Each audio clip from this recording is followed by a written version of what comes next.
Assalamu alaikum and a very warm welcome guys, you're watching good morning with me और public मुझे कहती है सोहा अफजल, मेरे साथ स्क्रीन शेयर करते हैं इस्लामाबाद से हरमीत सिंह। अब ब्रांड न्यू वीक के साथ उनको वेलकम करते हैं और आप सबको भी। कैसे हैं आप हरमीत पाजी? अस्सलाम वालेकुम, good morning from Lahore studio. वालेकुम सलाम, सत श्री अकाल, गुड मॉर्निंग सुहाब। हमेशा की तरह मंडे का दिन आता है तो जाहिर बात है 2 दिन का आपने रेस्ट किया होता है, इसीलिए ज़्यादातर और ताज़ा आप लग रही है। माशाल्लाह आज बहुत प्यारी लग रही हैं। लेकिन थैंक यू सो मच, ये जो आपने तारीफ में पहल करना शुरू कर दी है, पैगाम गुड मॉर्निंग पब्लिक के प्लेटफॉर्म के थ्रू हमने आम कर देना है कि सलाम के साथ साथ आप तारीफ करने में भी आप पहल किया करें, खा लड़की की करनी हो या खा लड़के की करनी हो। लेकिन रही बात छुट्टी की, तो जनाब छुट्टी किसी की भी नहीं है, बिकॉज जिसने काम किया उसको छुट्टी ना मिली। तो गुड मॉर्निंग पब्लिक करने के बाद आप जो पब्लिक न्यूज़ की डिजिटल ट्रांसमिशन एशिया कप 2023 देख रहे हैं जनाब, वो थ्रू आउट जारी रहती है, चाहे बांग्लादेश का अफगानिस्तान का मैच हो, नेपाल या इंडिया का हो, मतलब या आप मुझे नेपाल बताना चाह रहे हैं कि पाकिस्तान आपका का हो। वीकेंड काफी मसरूफ रहा। ओहो बहुत मसरूफ रहा, ना सिर्फ मेरा बल्कि अगर हम व्यूवर्स की बात करें और स्पेसिफिकली अपनी पब्लिक की बात करें तो पब्लिक ने भी अच्छा खासा मसरूफ तरीन जो है वो वीकेंड गुजारा। वो इसलिए क्योंकि चूंकि हम एशिया कप को होस्ट कर रहे हैं और हम होस्ट कंट्री हैं, तो बड़ी सारी रिस्पॉन्सिबिलिटीज़ हैं हमारे पे। हमारी कॉरेस्पॉन्डेंट्स जो हैं और हमारी जो टीम है वो एक्टिव रही है थ्रू आउट, क्योंकि कल जो मैच लाहौर में था, कज़ाफ़ी स्टेडियम में था, उसके लिए सिक्योरिटी के एतबार से या उनको वार्म वेलकम करने के एतबार से शायकीन क्रिकेट भी काफ़ी एक्टिव रहे।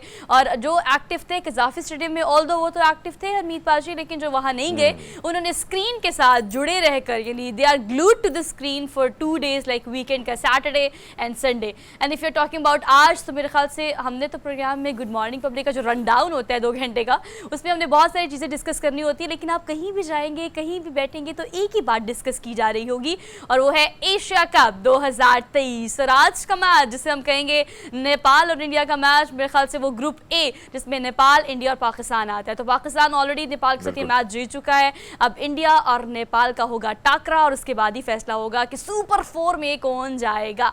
और उसके लिए आज हम ये ऐलान करते हैं गुड मॉर्निंग पब्लिक में भी खास तौर पे कि हम ये कोशिश करें कि we are just going to support Nepal because we don't want India कि वो आगे परसू करे। जनाब ये मेरा एक स्टैंड था। जो अच्छा खेलता है मेरे ख्याल में उसको ही सपोर्ट कर देना चाहिए मेरे ख्याल में। और अगर हम देखें इस वक्त अफगानिस्तान के लिए कड़ा इम्तिहान है। आपने देखा कि दूसरा मैच जिस तरह कल उनके बॉलर भी नाकाम रहे और इस तरह उनके बैट्समैन भी नाकाम रहे और जिस तरह बांग्लादेश के खिलाड़ी छाए रहे और फिर 51 रन मेरे ख्याल में तकरीबन इस तरह के मार्जिन से अफगानिस्तान को शिकस्त का सामना हुआ। तो इस वक्त लगता है कि नेपाल तो चलो पहला उनका स्टेप है और इंडिया के सामने आपने जो कंपैरिजन की बड़ा मुश्किल है कि वो जीत पाएं, क्योंकि वैसे भी अगर हम देखें उनके बॉलिंग को, उनके बैटिंग लाइन को, वैसे भी कहीं ना कहीं एक बहुत बड़ी टीम है। तो मुश्किल है नेपाल के, लेकिन उन्होंने जो एंट्री की है पाकिस्तान में और उसके बाद इस चीज़ पे उनको एक कॉन्फिडेंस है कि हाँ एशिया कप में उनको एंट्री मिली है। लेकिन बहरहाल मैचेस की अगर बात की जाए तो बांग्लादेश भी हमें काफ़ी तगड़ा नज़र आ रहा है दोबारा, और इसी तरह हिंदुस्तान की बात की जाए, पाकिस्तान के उस मैचेस की बात की जाए तो आपने देखा कि कमाल की, खासकर जो शाहीन की बात की जाए, हमारे जो पैसर्स हैं उन्होंने जिस कमाल से बॉलिंग की है वो बड़े मज़े की थी। और फिर बड़ी बात मुझे जो अच्छी लगी है, जो इस वक्त मैं देख रहा हूँ मुख्तलिफ सोशल मीडिया पे, हमने देखा कि जो 2019 के बाद जो तब्दीलियां, जिस पर मैंने एक पोस्ट भी की थी कि एक तरफ हम देखते हैं कि लड़ाइयां होती थी, झगड़े होते थे, कभी मारपीट और कभी एक दूसरे को बातें सुनाना, लेकिन 2019 के ये जो नौजवान हैं 90s के हैं, 90 और 2000 के जो नौजवान हैं, इनमें काफी चीजें काफी बदली हैं। एग्रेशन इंसान बाहर निकल के जिस तरह और जो तस्वीर हमारे सामने आई हैं उनको जितना अप्रिशिएट किया जाए वो कम है। हरमीत आप बिल्कुल ठीक कह रहे हैं, आप रिवर्स ले गए हैं। ऑल्दो इसका जिक्र किए बगैर प्रोग्राम में हम आगे बढ़ सकते नहीं थे, वो इसलिए क्योंकि हमने जो मैच देखा और शाहीन के 4 विकेट्स देखी और पहली 2 विकेट तो हम भूल ही नहीं सकते ना तारीख में। ऑल्दो हुआ ये कि मैच में जो है ना इंडिया जीता ना पाकिस्तान, बल्कि बारिश जीत गई। आप ये समझे कि बारिश की वजह से मैच आगे नहीं परसू हो सका। एक पॉइंट दोनों जो पार्टीज हैं और दोनों जो हमारी टीम्स हैं उनको मिल गया। बट ऑल्दो मैच शुरू में जब शाहीन आया और वहाँ के बैटर्स और हमारे पेसर्स, हमारा pacing attack, they can not digest at any cost. वो खूबसूरत बॉल भी कोई नहीं भूलता जो कि शाहीन ने कराई, और रोहित और विराट को आते साथ ही जो उन्होंने बोल्ड किया और जो उन्होंने आउट किया, उस पर जो एक सेलिब्रेशन हमने की पाकिस्तानियों ने, मेरे ख्याल से अरमीत वही हमारी विक्ट्री थी और हमने उसको अच्छा खासा सेलिब्रेट भी किया ऑल्दो। बट अगर हम देखें तबसरों की बात करें तो खैर अगर मैच पे हम बात करने बैठे ना हरमीत, तो मेरे ख्याल से हमारा आधा 1 घंटे का प्रोग्राम कहीं भी नहीं गया। तो जनाब ये हम जरा डिजिटल नहीं, की वैसे तो ट्रांसमिशन पे छोड़ आजकल आपका देते ये हैं। लंबा टॉपिक था है, Yes. आपने गुड मॉर्निंग के बाद फिर उसी टॉपिक पे ही जाना है, लेकिन इसमें कोई शक नहीं है कि इंतज़ार बहुत था, लेकिन बहरहाल बारिश ने सब कुछ भिगो दिया।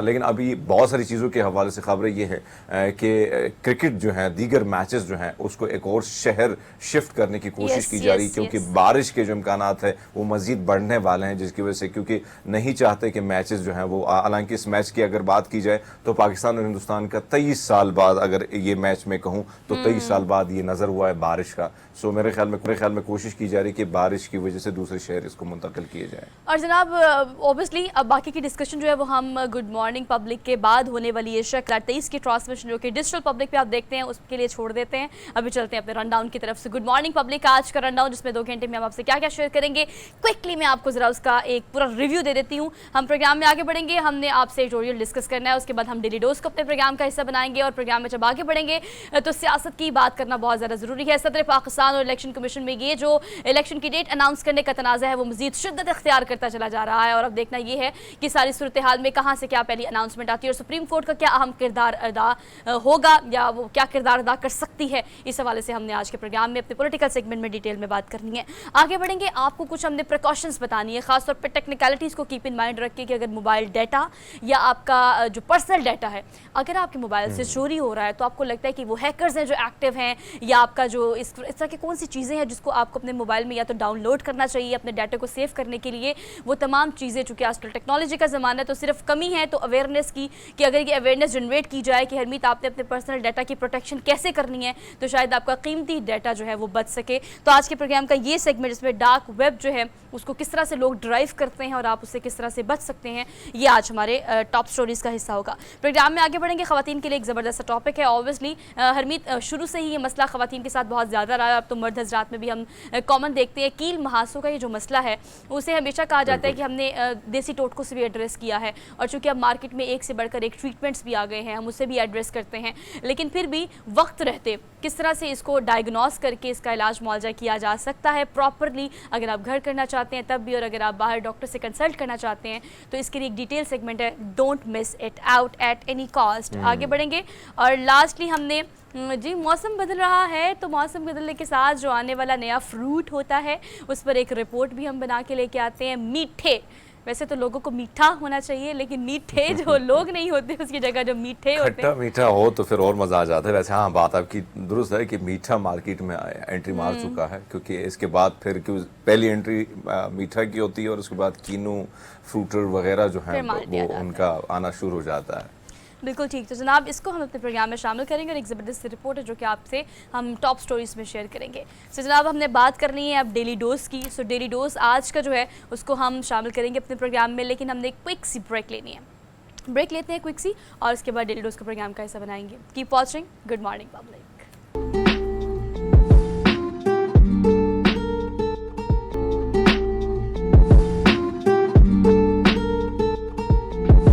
Welcome back after the break. So एक बार फिर से आप सब देखने वालों को हम कहते हैं गुड मॉर्निंग। तो गुड मॉर्निंग पब्लिक, मेरे ख्याल से अब आपका दिन का आगाज़ बाखूबी और अच्छे तरीके से हो जाना चाहिए because is a brand new day, a brand new week. पिछले वीक में रात गई, बात गई, वीक गया, 5 दिन गए, कोई बात नहीं, आपने जो काम नहीं किया वो आप इस वीक में कर लीजिएगा। कंसिस्टेंसी के साथ करते रहेंगे तो जो आप करना चाहते हैं इंशाल्लाह वो ज़रूर हो जाएगा। और इसी कंसिस्टेंसी का मुजाहरा करते हुए आज के प्रोग्राम में आज का डोज हम कैसे भूल सकते हैं। So let's talk about daily dose. Good morning public, आज का जो पहला डोज है वो बहुत ही हैवी डोज है हरमीत, और हैवी डोज इस लिहाज से है बिकॉज ये खबर जब मैं आपको दूंगी और इस पर जो तबसरा मैं करूंगी और जो तबसरा इस पर हुआ है उस तबसरे पे तबसरा करूंगी तो आपको वो इंटरेस्टिंग लगेगा बिकॉज मैंने आपको खबर देनी भारतीय गांव की, एक ऐसा गांव जहां पर ये तेंदुआ जो है वो आ गया, लेकिन वो आया किस तलाश में, भूख की तलाश में हरमीत। लेकिन उसने कहीं अचानक और गलती से या किसी ने जानबूझ के उसको अल्कोहल पिला दी और शराब पीने के बाद वो इस वक्त नशे में धुत इधर उधर राइट लेफ्ट आगे पीछे। अब देखिए मतलब आपको कोई तेंदुआ कभी नशे में नजर आया? ओके, अगर नहीं आया तो हम आपको दिखा रहे हैं। लेकिन हरमीत मजे की बात जो मैं आप पे स्विच करना चाहती हूँ वो ये कि स्वीडन की यूनिवर्सिटी के एक प्रोफेसर है जो कि एक भारतीय सहाफ़ी है, उसका नाम है इस वक्त अशोक सोइन उसका नाम है। अशोक ने इस पर क्या तबसरा किया इस वीडियो पे, उसने उसने कहा है कि इस तेंदुए की मिसाल एक ऐसे भारतीय वोटर की है जो कि तरक्की के गर्ज से शहर से आता तो है, लेकिन वो जो है अब इस्लामोफोबिया में मुब्तला हो गया है, क्योंकि ये डाइवर्शन जो है वो मोदी की तरफ से अब लोगों पर लगाई गई है और उनका माइंड मोदी ने जो है, मोदी सरकार ने डाइवर्ट कर दिया है। ये तबसरा किया है अशोक ने इस वीडियो पे, जो कि ज़्यादा इंटरेस्टिंग है। हाँ, लेकिन वैसे बड़ा इंटरेस्टिंग ये है कि आप ये अंदाज़ा लगा लें कि कितने ही शरारती है कि उन्होंने सोचा कि वैसे खुद तो लगा रहे हैं, एक दो कप इसको भी पिला देते हैं, लेकिन अंदाज आप चाल चलन और इनकी ढाल को देखें कैसे ये मदहोश होके मदहोशी के आलम में ये कदम जो है आगे रख के आगे जा रहा है और लड़खड़ाते हुए। पहली बार है ना, जब पहली बार आप पीते हैं तो फिर मामला यही होता है। लेकिन बहरहाल वीडियो मुझे वैसे हंसते हुए मुझे मज़ा आया कि देखें कोशिश ये भी की है शरारती नौजवानों की जानिब से कि हाँ इनको भी पिला देते हैं, महफिल का हिस्सा ही बना लेते हैं, भूख की तलाश में तो यहाँ हैं, पहले पिला देते हैं फिर खिला देते हैं।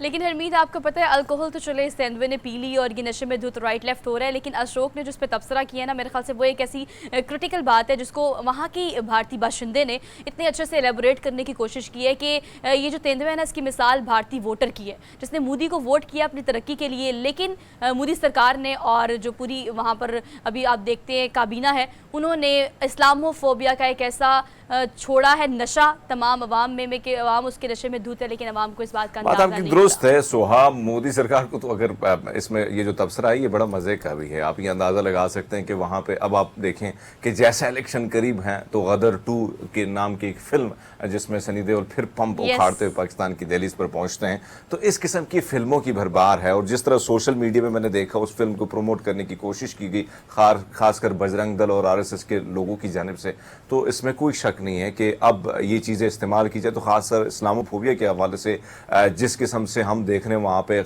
जो मुसलमान है, इवन बॉम्बे जैसे सिटी में उनको जिस तरह टारगेट किया जाता है, फ्लैट्स अगर आप लेते हैं किराए पे मकान लेते हैं तो आपसे कई दफ़ा पूछा जाता है, और जिस किस्म के, और आपने कबल उससे देखा कि मासूम बच्चे पे जिस तरह एक खातून टीचर ने थप्पड़ों की भरमार की, तो इस तरह चीज़ें जो हैं कोशिश यही की जा रही है कि जहनीत जिस तेज़ी से बदल रही है और कार्ड जो मज़हब का अनफॉर्चुनेटली चाहे वो हमारी रियासत हो या वो रियासत हो, यहाँ पर मज़हब का बेदरग इस्तेमाल किया जाता है जिसकी वजह से नुकसान जो है रियासत का होता है। और जिस तरह तेज़ी से हिंदुस्तान तरक्की कर रहा है, इसी से हालात ऐसे लग रहे हैं कि कहीं ना कहीं इस तेज़ी से गिर न जाए जिस तरीके से इस्लामोफोबिया और दीगर मज़ाहब के खिलाफ एक मुहिम का सिलसिला शुरू किया है बीजेपी ने।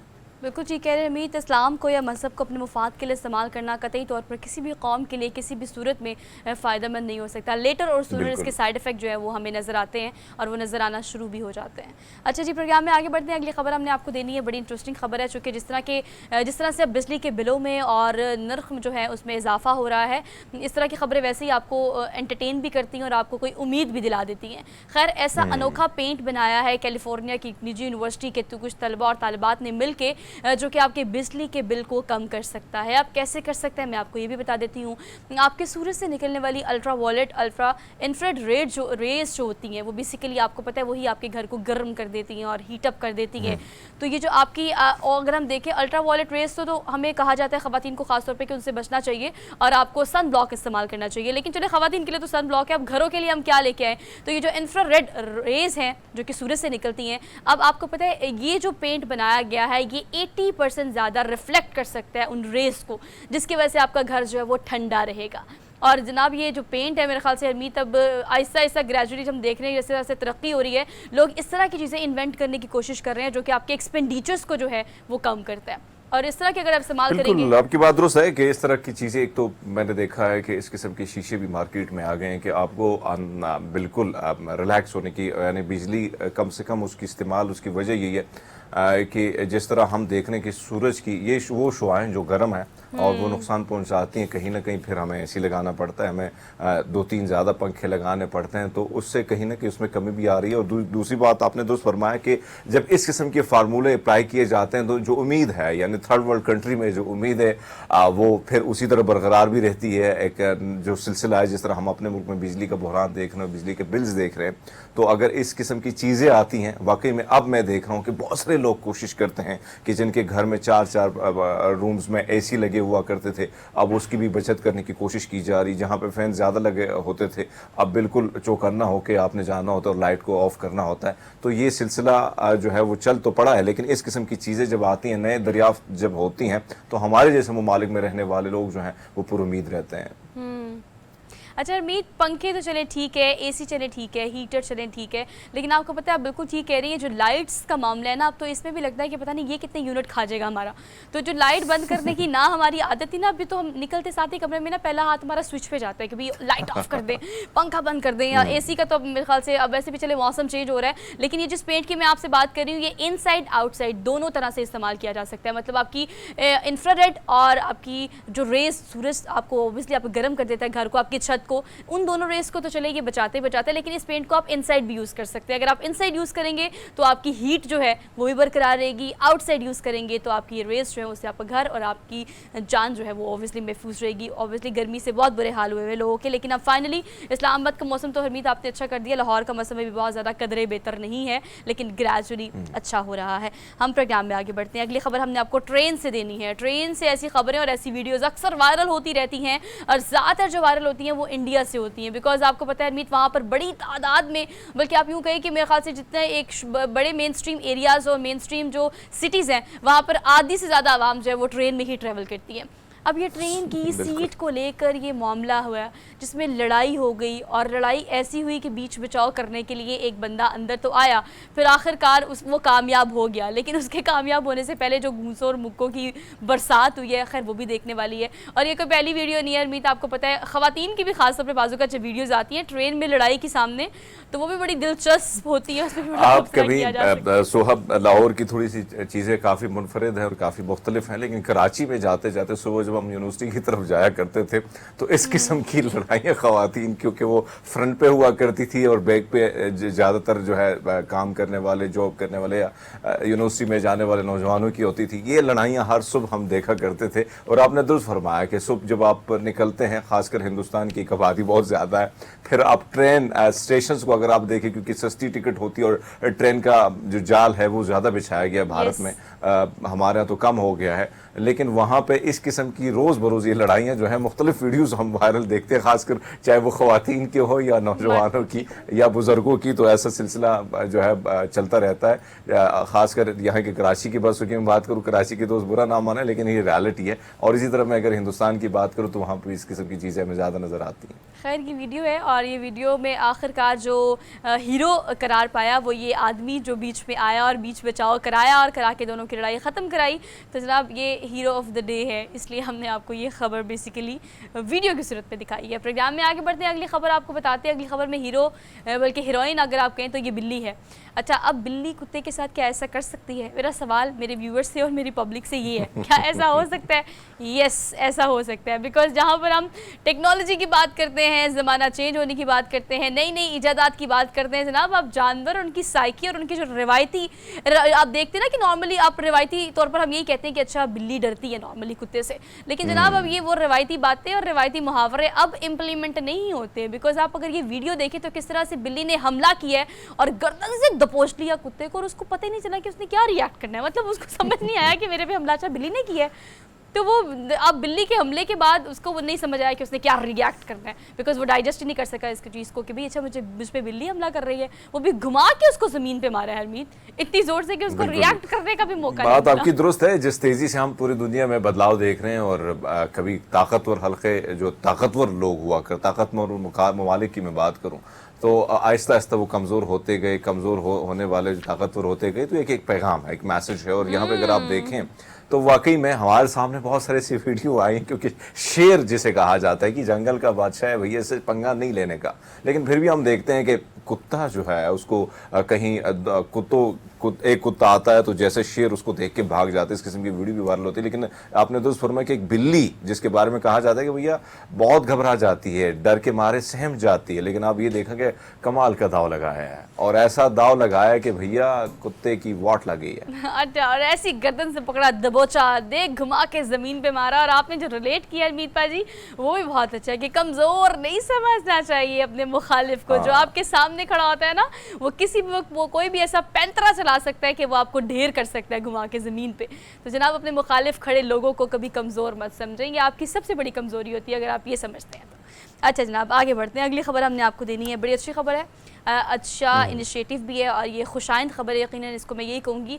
पंजाब में पहली मरतबा एक ख्वाजा सरा को ASTV लाइसेंस यानी हैवी व्हीकल का जो लाइसेंस होता है वो मिला है। और उसके बाद आपको पता है इस ख्वाजा सरा की जो पीछे की पूरी स्टोरी है मैं आपसे वो भी क्विकली ज़रा शेयर कर देती हूँ। ऑब्वियसली जब पहली दफ़ा इसका कहना ये है कि मैं जब गई और मैंने जाकर लाइसेंस के लिए या ड्राइविंग क्लासेस लेने के लिए ज्वाइन किया तो वहाँ पर लोगों को लगा कि मैं मांगने के लिए आई हूँ और लोगों ने मेरा मजाक ठट्टा। आपको पता है नॉर्मली हमारे मुआशरे में अभी तक अलमिया ये कि हम वो एक्सेप्टेंस लेवल नहीं है हमारा, हम एक्सेप्ट नहीं कर सके इनको उस तरह से। बट ऑल दो एक खुशाइंद बात ये भी है कि चले आहिस्ता आहिस्ता सही, लेकिन अब ये कोशिश ख्वाजा सरा की जानिब से की जा रही है कि अच्छा और बेहतरीन रोज़गार कमाने के लिए उनकी कोशिश ये है कि ऐसे काम किए जाएँ जिसमें उनको इज्जत भी मिले और वो अच्छे तरीके से पैसे भी कमा सकें। तो जनाब ये जो दम देख रहे हैं उसने अच्छा ना सिर्फ हैवी व्हीकल का लाइसेंस लिया बल्कि अब वो चाहती है कि यहाँ अगर पाकिस्तान में काम करती है तब भी, अगर बाहर किसी मुल्क में जाती हैं तब भी वहाँ जाकर अच्छा खासा कमाए और इज्जतदार रोज़गार कमाने का ये बेहतर बात आपकी दुरुस्त है सुहा। हमने पहले ख़वातीन को एक्सेप्ट नहीं किया, अभी भी नहीं कर रहे हैं, लेकिन कहीं ना कहीं आहिस्ता आहिस्ता ख़वातीन ने अपना लोहा मनवाया और आई, चाहे वो स्क्रीन पे मुख्तलिफ इदारों में हमने ख़वातीन को देखा। इस तरह ख्वाजा सराओं की मैं बात करूँ तो इनको आज भी हमने वो हुकूक वो उस नज़र से नहीं देखा जिनको देखना चाहिए और वो रिस्पेक्ट जो है कहीं ना कहीं हम अभी तक हमने उनको दी नहीं है। लेकिन बहरहाल ये एक अच्छी खबर है कि कहीं ना कहीं बदलाव आ रहा है और उसमें ख्वाजा सरा जितने भी हैं, खासकर हमारे बहुत सारे जानने वाले हमारे शोज़ में आते हैं, उनका भी एक भरपूर किरदार रहा है कि उन्होंने एजुकेशन को अपनाया, तालीम के मैदान में अपना लोहा मनवाया। आज हम उनको PhD करते देख रहे हैं, आज हम उनको मुख्तलिफ यूनिवर्सिटीज़ में एडमिशन और उसके पुलिस डिपार्टमेंट से लेकर डॉक्टर और डॉक्टर से लेकर वकील तक और मुख्तलिफ डिपार्टमेंट में हमें वो नज़र आते हैं। तो ये अच्छी खबर है कि इक़दाम जो है ख़ुद उठाना पड़ता है और कहीं ना कहीं अपना लोहा मनवाना पड़ता है और फिर मान भी जाती है दुनिया जब आप अपना लोहा मनवाते हैं। बिल्कुल आप ठीक कह रहे हैं। और ये शहाना जो है उसको शहाना इस ख्वाजा सरा का नाम है और शहाना को गुड मॉर्निंग पब्लिक की तरफ से यकीनन हम मुबारकबाद पेश करते हैं कि आपने हिम्मत नहीं हारी, आप डटी रही और आपने इस दुनिया का ना सिर्फ सामना किया बल्कि ये स्किल सीखने के बाद अब आपको देखकर मुझे इस बात का यकीन है कि आपसे मुंसलिक जो आपके दोस्त हैं वो इंस्पायर भी होंगे और मज़ीद जो ख्वाजा सर हैं उनको यकीनन इंस्पिरेशन मिलेगी कि यस, मांगने की बजाय कोई स्किल सीख के रोज़गार कमाना और इज़्ज़त कमाना ये भी आपका ज़ाती और बुनियादी हक़ है और ये आपको मिलना चाहिए। हम प्रोग्राम में आगे बढ़ते हैं। हमने अगली ख़बर आपको देनी है, बड़ी डेंजरस सी खबर है। जब मैंने इसको सुना तो मुझे इस बात का अंदाज़ा हुआ कि बाज़ औक़ात हरमीत किचन में या अपनी रेगुलर लाइफ में कुछ चीज़ों को हम बहुत फॉर ग्रांटेड ले लेते हैं, लेकिन हमें ऐसा करना नहीं चाहिए। हमने कभी कोई मसाला डालना हो, कभी हमने कोई हंडिया पका रहे हो तो किचन में ख़वातीन अक्सर ये हरकत कर लेती हैं। किसी चीज़ को सूंघने की एक आदत जो है ना वो हम बहुत ज़्यादा नॉर्मल है।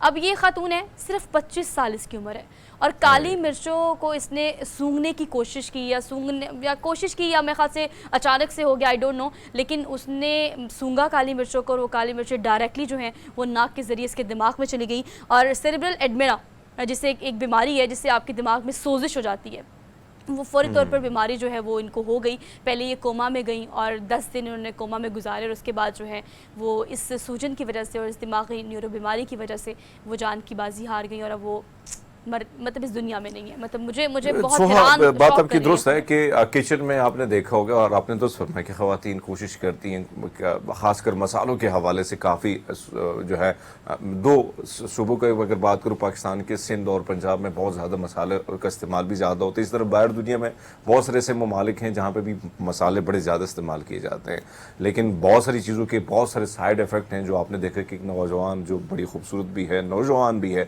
और इस उम्र में अगर किसी की डेथ हो जाए तो यकीनन बहुत ज़्यादा अफसोस होता है, बहुत दुख होता है, लेकिन एहतियात करना चाहिए। चाहे जब आप जो भी काम करते हैं हर चीज़ के जो है साइड इफ़ेक्ट ज़रूर हैं और उसका इस्तेमाल कैसे करना है बड़ा ध्यान के करना है, क्योंकि आप देखें कि सिर्फ एक सूंघने की वजह से क्या उसके साथ हुआ तो कहीं ना कहीं कुछ भी हो सकता है लाइफ में अगर आप एहतियात नहीं करते तो ये सेरेब्रल एडिमा जो इस बीमारी का नाम है, जिसमें मैंने आपको बताया कि दिमाग में सोजन हो जाती है और सोजन के अलावा आपका जो खून का बहाव है या ऑक्सीजन है उसकी तरसील जो है उस पर बहुत ज़्यादा खलल पैदा हो जाता है और ये जनाब इनके साथ हुआ सिर्फ एक काली मिर्चों को सूंघने से।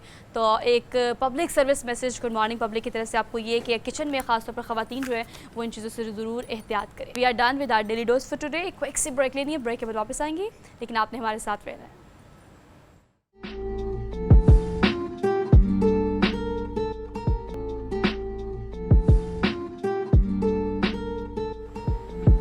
Welcome back after the break. So मुल्क में आइनी और सियासी बहरान जो है वो शिद्दत इख्तियार करता चला जा रहा है, क्योंकि अगर हम सदर पाकिस्तान की या हरमीत हम इलेक्शन कमीशन की बात करें तो आम इंतखाबात की तारीख अनाउंस करने का ये जो मामला है और ये जो तनाज़ा है मज़ीद ख़राब होता दिखाई दे रहा है। हम देखने में यही आता है, ऑब्वियसली हम देखते ये कि आइन और कानून में तब्दीली के बाद जो है वो ये इख्तियार कहा जा रहा है कि इलेक्शन कमीशन के पास चला गया था, लेकिन सदर पाकिस्तान का कहना ये कि नहीं, आइन के मुताबिक 90 दिन में इंतखाबात कराने की अगर कोई फैसला नहीं पहुँचता है, कोई डिपार्टमेंट जो है वो इस नतीजे पर नहीं पहुँच पाता, तो ये फैसला सदर पाकिस्तान को करना होगा। लेकिन हरमीत, एक और बड़ी अहम चीज़ है जिसके बारे में मैं चाहती हूँ कि आप भी ज़रूर बात करें कि बीच में सुप्रीम कोर्ट का एक हतमी नतीजा या हतमी फैसला आना भी बाकी है, जो कि पहले भी आया, जिसको वो अलग बात है कि माना नहीं गया, लेकिन सुप्रीम कोर्ट के अब मौजूदा चीफ जस्टिस या फिर आने वाले चीफ जस्टिस कौन इस चीज़ का फैसला करेगा, ये एक सवालिया निशान है, इसका जवाब ढूंढने की लोग बात आपकी कोशिश दुरुस्त कर है। रहे हैं। अगर हम देखें सुप्रीम कोर्ट की जानिब से ऑलरेडी जो नज़रसानी की जो समात दरख्वास्त थी उसको रिजेक्ट किया गया है और बारहा जो हुक्म है वो हमारे सामने, लेकिन ये अलग बात है कि उस हुक्म को माना नहीं गया।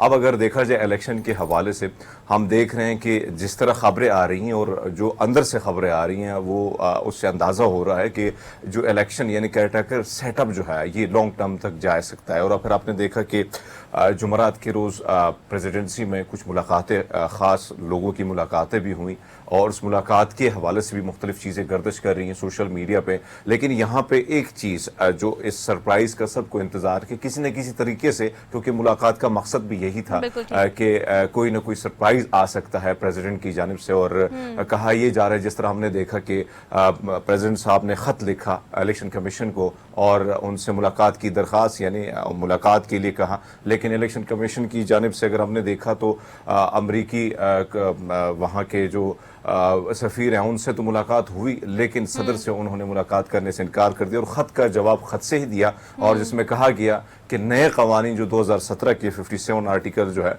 उसके तहत इलेक्शन का हक कराना जो है वो इख्तियार अब सदर के पास नहीं है, लेकिन इस वक्त सदर के पास एक इख्तियार है जो 58 का है। अच्छा, तो मेरे ख्याल में यही कह रहे हैं कि तमाम तर खतूत के बावजूद भी खातिर खान नताइज जो है वो अब तक, या मतलूबा नताइज जो है वो अब तक सामने नहीं आ सके। आमिर इलियास राना साहब हमारे साथ मौजूद हैं, सीनियर एनालिस्ट, उनको आज के प्रोग्राम में वेलकम कहते हैं। अस्सलाम वालेकुम सर।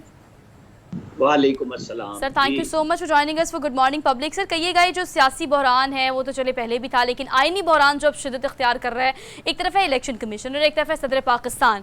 सदर पाकिस्तान का मौक़िफ़ बड़ा क्लियर है कि 90 दिन के अंदर अंदर इंतखाबात होने चाहिए, जबकि इलेक्शन कमीशन जो है वो हल्का बंदियाँ, मरदमशुमारी, ये तमाम चीज़ों को कीप इन माइंड रख के कहती है कि नहीं, इंतखाबात 90 दिन से आगे चले जाएंगे। आइन इस हवाले से क्या कहते हैं, आपकी क्लियरेंस क्या है कि 90 दिन के अंदर इंतखाबात कराने का इख्तियार जो है वो सदर पाकिस्तान इस्तेमाल करे तो बिल्कुल ठीक होगा? पहली बात तो यह है कि सदर पाकिस्तान को आइन कोई एब्सोल्यूट इख्तियार किसी सूरत में नहीं देता। उनको अगर चीफ इलेक्शन कमिश्नर को खत लिखना था तो वो भी वज़ीर आज़म से पूछ के लिखना चाहिए था। अच्छा। और फिर वो जब समझ आई तो फिर उन्होंने लॉ मिनिस्ट्री से राय ली और ने राय इलेक्शन। देखिए, 2-3 चीज़ें हैं बड़ी समझने की। जब वज़ीर आज़म ने असम्बली तोड़ने की एडवाइस दी, सदर मुमलिकत ने 8 मिनट में असम्बली तोड़ दी। छोटी सी मिसाल इसके साथ, AP में गवर्नर ने असम्बली तोड़ी और पंजाब में असम्बली 48 घंटे के बाद टूट गई। सुप्रीम कोर्ट में मामला गया, KP में सदर के तारीख देने के इख्तियार को गलत करार दिया गया और उनके वकील अकरम राजा साहब ने कहा कि हाँ, सदर साहब ने गलती की, वो डेट वापस ले लें। ये कानून के बदले बगैर की बात कर रहा हूँ, जहाँ कहीं थोड़ी बहुत गुंजाइश उनको नजर आई। फिर कानून बदला गया कि सदर ने जो तारीख दी है जब तो वो अब इख्तियार इलेक्शन कमीशन के पास चला गया। अब आप देखें 58 वज़ीर आज़म ने असम्बली तोड़ने की एडवाइस दी और उसके बाद इख्तियार अब इलेक्शन कमीशन को दे दिया सदर पाकिस्तान की। अब यहाँ पे कंफ्यूजन क्या डालते हैं कि जी आइन बड़ा क्लियर है, आइन इख्तियार देता है सदर को। आइन इख्तियार सदर को जब पहले देता था वो इलेक्शन कमीशन को चला गया और ये जनरल ज़ियाउल हक और मार्शल लॉ में ये इख्तियार सदर मुमलिकत के हवाले किया गया, वरना ओरिजिनल आइन में भी ये तारीख देने का काम इलेक्शन कमीशन। हाँ, 58(2) वो है जिसमें अगर ऐवान के अंदर कोई शख्स वजीर आजम यानी कायदे ऐवान का हल का वो न ले सके वोट एतमाद का, फिर सदर मुमलिकत असम्बली तोड़ेंगे 48(5) के तहत। वहां पे उनको एब्सोल्यूट इख्तियार होगा कि वो फौरन इलेक्शन की तारीख दे दें जब उन्होंने तोड़ी के कोई एतमाद का वोट ना ले सके। एक होता था इख्तियार पहले 58(2) भी, जिसमें सदर डिस्क्रिशन से तोड़ते थे और तारीख भी देते थे। उस डिस्क्रिशन को भी उस वक्त, अब तो वो आइन का हिस्सा नहीं रही, सुप्रीम कोर्ट ने कहा था कि आपको लॉजिक को वजह देनी होगी कि आप क्यों तोड़ रहे हैं, ऐसे नहीं तोड़ सकते। अब सदर मुमलिकत ने ये वही काम किया जो वो अप्रैल में कर रहे थे, फिर मई में कर रहे थे। सुप्रीम कोर्ट ने डेट दी, नहीं हो सके इलेक्शन, जब इस्टेब्लिशमेंट ने कहा कि हम आपको फौज नहीं दे सकते। अब आप सुप्रीम आमिर साहब आपसे जानना चाहेंगे कि सर जाहिर बात है कि जो आपने फरमाया कवानीन के हवाले से और आइन के हवाले से, जी जी, आप हरमीत तक मेरी continue सर करें। आवाज पहुंच पा रही है? हाँ जी, हाँ जी, continue करें। आमिर इलियास साहब, जो मुलाकातें हुई हैं और खास मुलाकातें हुई उसके हवाले से आपसे जानना चाहेंगे सर, कोई खैर खबर? देखें, सदर साहब बिल्कुल तैयार बैठे थे कि उन्होंने तारीख के कोई एडवेंचर करना था। अच्छा उनसे जो मुलाकात बातें आ रही हैं, क्योंकि तरदीद दोनों तरफ से किसी ने नहीं की, तो इसको तस्दीक समझ लें। वो कहते हैं ना, खामोशी नीम रजामंदी। तो फिर सदर साहब क्यों खामोश हैं? वो तारीख दे देते अगर उनका जहन बन गया था। ऐवान सदर में कुछ लोगों से मेरी बात हुई तो उन्होंने कहा जी तैयारी तो बड़ी पूरी थी, और फिर शाम में वो रुकी और अगले दिन ये मुलाकात की इतलात आई, और सदर साहब खामोशी से हैं, और आज शायद उन्होंने लाहौर निकलना है 3-4 दिन के लिए। वो लाहौर में बैठ के कौमी असम्बली तोड़ सकते हैं, तो इस इलेक्शन की तारीख भी दे सकते हैं। सदर मुमलिकत हर जगह पे सदर मुमलिकत हैं और वो ये काम कर सकते हैं। कितने दबाव में हैं, प्रेशर में हैं, गुफ्तगू के बाद इनको समझ आ गई है कि ये काम इनका नहीं है तारीख देने का। या तो सुप्रीम कोर्ट खुद, जहाँ पे बेशुमार एप्लीकेशनें आई पड़ी हैं कि 90 दिन 224 के तहत बहुत जरूरी है आर्टिकल के, लिहाजा इलेक्शन की डेट करवाई जाए, कराए जाए, तो सुप्रीम कोर्ट ये बाड़ी पत्थर उठा ले, चूम ले, रख ले, जो भी करना है। आइन के तहत उन्होंने कहा जी आइन दस्तक दे रहा है, लेकिन वो दस्तक ही चलती रही, कोई इम्प्लीमेंट नहीं हुआ। तो किसी ना करने वाले को उन्होंने अपने फैसले में कोई सजा नहीं दी सिवाय ऑब्जर्वेशन देने के, और वो भी किस इलेक्शन कमीशन पे। इलेक्शन कमीशन तो रेडी है ना, वो कहता है जी आज सुप्रीम कोर्ट कह दे हम ये हल्का बंदियां रोक देंगे, लेकिन तारीख देने का काम हमारा है, लिहाजा हम हल्का बंदियों के बाद। अच्छा आमिर साहब, एक और चीज़ एड्रेस कीजिएगा। आपने कहा इलेक्शन कमीशन जो है बिल्कुल रेडी है। पहले जो है वो 15 दिसंबर की तारीख दी गई थी, ज़्यादा दूर नहीं गए हम, 14 दिन पीछे करके हमने नवंबर तक की तारीख अब दे दी है कि हम कोशिश करेंगे कि आज सून एज पॉसिबल हल्का बंदियाँ जो है वो कंप्लीट की जा सकें, और फिर बर वक्त तो खैर नहीं कह सकते 90 दिन के अंदर अंदर, लेकिन इलेक्शन फिर भी वक्त से पहले हो जाएँ, जो वक्त ऑलरेडी ओवर एक्सीड कर गया है। सर इस हवाले से भी कहेगा कि हम सुप्रीम कोर्ट की बात कर रहे हैं, पहले भी सुप्रीम कोर्ट ने फैसला सुनाया था, अब एक बार फिर से कहा जा रहा है कि बीच में हम देखेंगे कि अपना किरदार सुप्रीम कोर्ट जरूर अदा करेगा, लेकिन आप क्या समझते हैं कि वो जो मौजूदा चीफ जस्टिस हैं, क्या उनकी मौजूदगी में कोई वर्डिक्ट सामने आएगा, या आने वाले चीफ जस्टिस जो हैं जिनके बारे में कहा जा रहा है कि यस वो किरदार अदा कर सकते हैं, आप क्या एक्सपेक्ट कर रहे हैं? देखिए, चीफ जस्टिस होता है, अगर वो इंसाफ कर रहे हैं सारे के सारे तो उनको फैसले देने चाहिए। वो इंसाफ कर रहे हैं, वो डिले कर रहे हैं, तो ये भी उनका इख्तियार है। जब वो कहते हैं कि मेरी मर्जी है, मैंने बेंच बनाना है, नहीं बनाना, 3 रुकनी फुल कोर्ट, ये वन मैन शो है, और उनके साथी जजेस, ब्रदर जजेस मुंह पे बैठ के कहते हैं कि हुजूर ये आपका काम नहीं है, ये 17 जजेस का इख्तियार है। सुप्रीम कोर्ट 17 जजों को कहते हैं, यहाँ इख्तियार एक शख्स ने ले लिया है, वो सुप्रीम कोर्ट के चीफ जस्टिस है। तो फिर लगा लें, जिसको ये शौक हो रहा है कि वो 90 दिन में इलेक्शन चलाता है, तो चीफ जस्टिस ऑफ पाकिस्तान के पास एप्लीकेशन। आमिर साहब हम तो फिर कंफ्यूज हो गए ना। आमिर साहब देखिए, हम तो कंफ्यूज हो गए ना। चीफ जस्टिस कहते हैं कि भाई मेरा इख्तियार है, इलेक्शन कमीशन कहते हैं मेरा इख्तियार है, सदर पाकिस्तान कहते हैं नहीं भाई आप दोनों चुप कर जाए, मैं करूंगा। अवाम सर, अवाम सारे चौधरी बन गए हैं सर। सब कहते हैं बस मैं ही हूँ। चीफ जस्टिस का इख्तियार है कोर्ट में केस को लगा के सुनने का, तारीख देने का नहीं। That's it. आप कीमतें, इफ्तिखार चौधरी साहब ने चीनी की कीमतें मुकर्रर की थी, क्या वो अमल दरामद हो गया था? जब सुप्रीम कोर्ट एग्जेक्टिव के मामलात में जाती है, मामलात खराब होते हैं। अभी आज ही एक फैसला रिपोर्ट हुआ है कि जी ये एग्जेक्टिव का इख्तियार है कि वो किसी को तरक्की दे या ट्रांसफर करे। सर मामला तो ऐसे भी खराब होते हैं ना, सुप्रीम कोर्ट इंटरविल करेगा तो मामला खराब होंगे, एस्टैब्लिशमेंट इंटरविल करेगी तो मामला खराब होंगे, सियासतदान वहां जाएंगे तो मामला खराब होंगे। 1 मिनट, जब सुप्रीम कोर्ट फैसला देती है कि जनाब इसको तरक्की दें, वो आपको पता है सीसीपीओ लाहौर को फलां लाहौर वापस लगाएं, उन्होंने पंजाब वापस करा दिया, लगाया नहीं। ये काम सुप्रीम कोर्ट का नहीं है, लेकिन वो करते हैं, फिर उससे शो मोटो निकालते हैं। सर यहाँ जिसका काम नहीं होता वो करता है, आपको मालूम है सब। लेकिन सर आपसे जानना चाहेंगे, कल वजीर आजम काकड़ साहब की जानिब से जो बयान दिया गया है सलीम साफी के प्रोग्राम में, जिसमें कहा गया कि इलेक्शन होगा, अपने टाइम से होगा, लेकिन उसमें बल्ला भी नहीं होगा, यानी बल्ले का निशान भी नहीं होगा, और कहीं ना कहीं साबिक पीटीआई के जो चेयरमैन है खान साहब वो भी नहीं होंगे। क्या आपको लगता है कि अगर बल्ले का निशान छीना जाता है, पार्टी के लीडर को नहीं छोड़ा जाता, तो क्या इस किस्म के इलेक्शन पे उंगलियां नहीं उठेंगी सर, शफाफियत पे? मैंने तो काकड़ साहब का ये बयान नहीं देखा कि बल्ला भी नहीं होगा और इमरान खान सर आप देख लें, ट्वीट देख लें, सलीम साफी का ट्वीट देख लें सर। आपको अगर सवालात ही करने हैं तो इकट्ठे कर लें, मैं जवाब दे दूंगा, वरना फिर मुझे बात करने देना। ऐसे नहीं सर करें, आपको हमने बुलाया इसलिए। जी सर जी। सलीमुल्लाह खेल रहे हैं और जवाब मेरा रास्ते में रह जाता है, तो इस तरह बात ठीक नहीं होती। सर आप जवाब दें, आपको आपने मुझसे सवाल किया तो जवाब मैंने देना है ना, आपने तो नहीं देना उसका जवाब। मैं आपसे कह रहा हूं, मैंने काकड़ साहब की ये बात नहीं सुनी, लेकिन आप ठीक है। कैसे कह सकते हैं नवाज शरीफ को जब जेल में अंदर कराया खान साहब ने और साबिक आर्मी ने मुंह पे कह दिया कि हाँ इमरान खान की ये ख्वाहिश थी, तो इलेक्शन हो गया था, खान साहब वजीर आजम बन गए थे, तो क्या हो गया? इस मुल्क में पहले भी ऐसा हुआ है। अब आप आ जाएंगे इस सवाल पे कि जी पहले गलत हुआ तो आप क्यों भाई फिर मुकाफाती अमल का शिकार क्यों हो रहे हैं? ये इसको मुकाफाती अमल कहते हैं। जब आपने जो बोया आपको वो काटना है। क्या नवाज शरीफ को बंद करा के इस मुल्क का बेड़ा गर्क नहीं किया गया उस वक्त? क्या यहाँ पे सारी पाबंदियां नहीं लगवाई गई? जब मुल्क चल रहा था आप रिजीम चेंज करने चल पड़े, भुगते आप सारे के सारे बैठ के। जब आप लाडले को लाएंगे जिसके पीछे अदलिया हो, फौज हो, और वो महमूद और गुलजार को लेके आए, नतीजा क्या निकलेगा? यही निकलेगा जो आज हम पीट रहे हैं, अवाम फंस गए हैं, एलीट बची पड़ी है। सर आपने जवाब दे दिया। हरमीत हो गया कैसे गया और जिस तरीके से हरमीत का कनेक्शन थोड़ा सा डिस्टर्ब हो रहा है, मुल्क हरमीत का कनेक्शन ठीक कर लें। इलियास साहब आपने बिल्कुल ठीक कहा, यकीनन आप हमारे साथ मौजूद हैं, हम सवाल पुट करेंगे और आप यकीनन उसका जवाब देंगे, हम कोशिश करेंगे आपको इंटरप्ट ना करें। लेकिन सर सवाल हरमीत ने बड़ा सादा सा और आसान सा ये किया था कि हर बंदा, वो इलेक्शन कमीशन हो, वो सदर पाकिस्तान हो, वो इस्टेब्लिशमेंट हो, वो सियासतदान हो, हर बंदा ये चाहता है कि वो मैं ही हूँ। आइन और कानून के मुताबिक सिर्फ ये क्लियरेंस थोड़ी सी हमें आपसे चाहिए, वो ये कि 90 दिन के अंदर इंतखाबात कराना आइन में लिखा हुआ है, लेकिन अगर 90 दिन के अंदर इंतखाबात नहीं होते और आपके डिपार्टमेंट कंसर्न डिपार्टमेंट एक्टिव नहीं होते तो सदर पाकिस्तान या इलेक्शन कमीशन, आइन में तब्दीली के बाद ये इख्तियार अब किसके पास है? देखिए मैं आपको बताऊं, आइन में कोई तब्दीली इस असेंबली ने जाते वक्त अभी नहीं की। कानून तब्दीली की है जिसमें सिर्फ चीफ इलेक्शन कमिश्नर को तारीख देने का इख्तियार दिया है। आइन वाज़ेह है कि 224 के तहत 90 दिन में इलेक्शन होने हैं, कोई अभाम नहीं है। जब जाती हुई हुकूमत ने मर्दमशुमारी को रिजल्ट नोटिफाई किया तो एक बात उनकी नीयत या बदनीयती कुछ कहें वाज़ेह था कि वो 4 महीने डिले चाहते हैं। और इलेक्शन कमीशन भी आइन और कानून के तहत शफाफ इलेक्शन, गैर जानिबदार इलेक्शन कराने का पाबंद है। ये उनका जवाब है सदर को, और ये सुप्रीम कोर्ट में भी जवाब जमा कराया कि अगर 90 दिन है तो शफाफ और गैर जानिबदार इलेक्शन कराने की जिम्मेदारी भी हमारी है, किसी और की नहीं है। वो कहते हैं आइन और कानून के तहत मर्दमशुमारी की डेट आने के नोटिफाई होने के बाद, क्योंकि 98 की मर्दमशुमारी पे अब इलेक्शन नहीं हो सकते।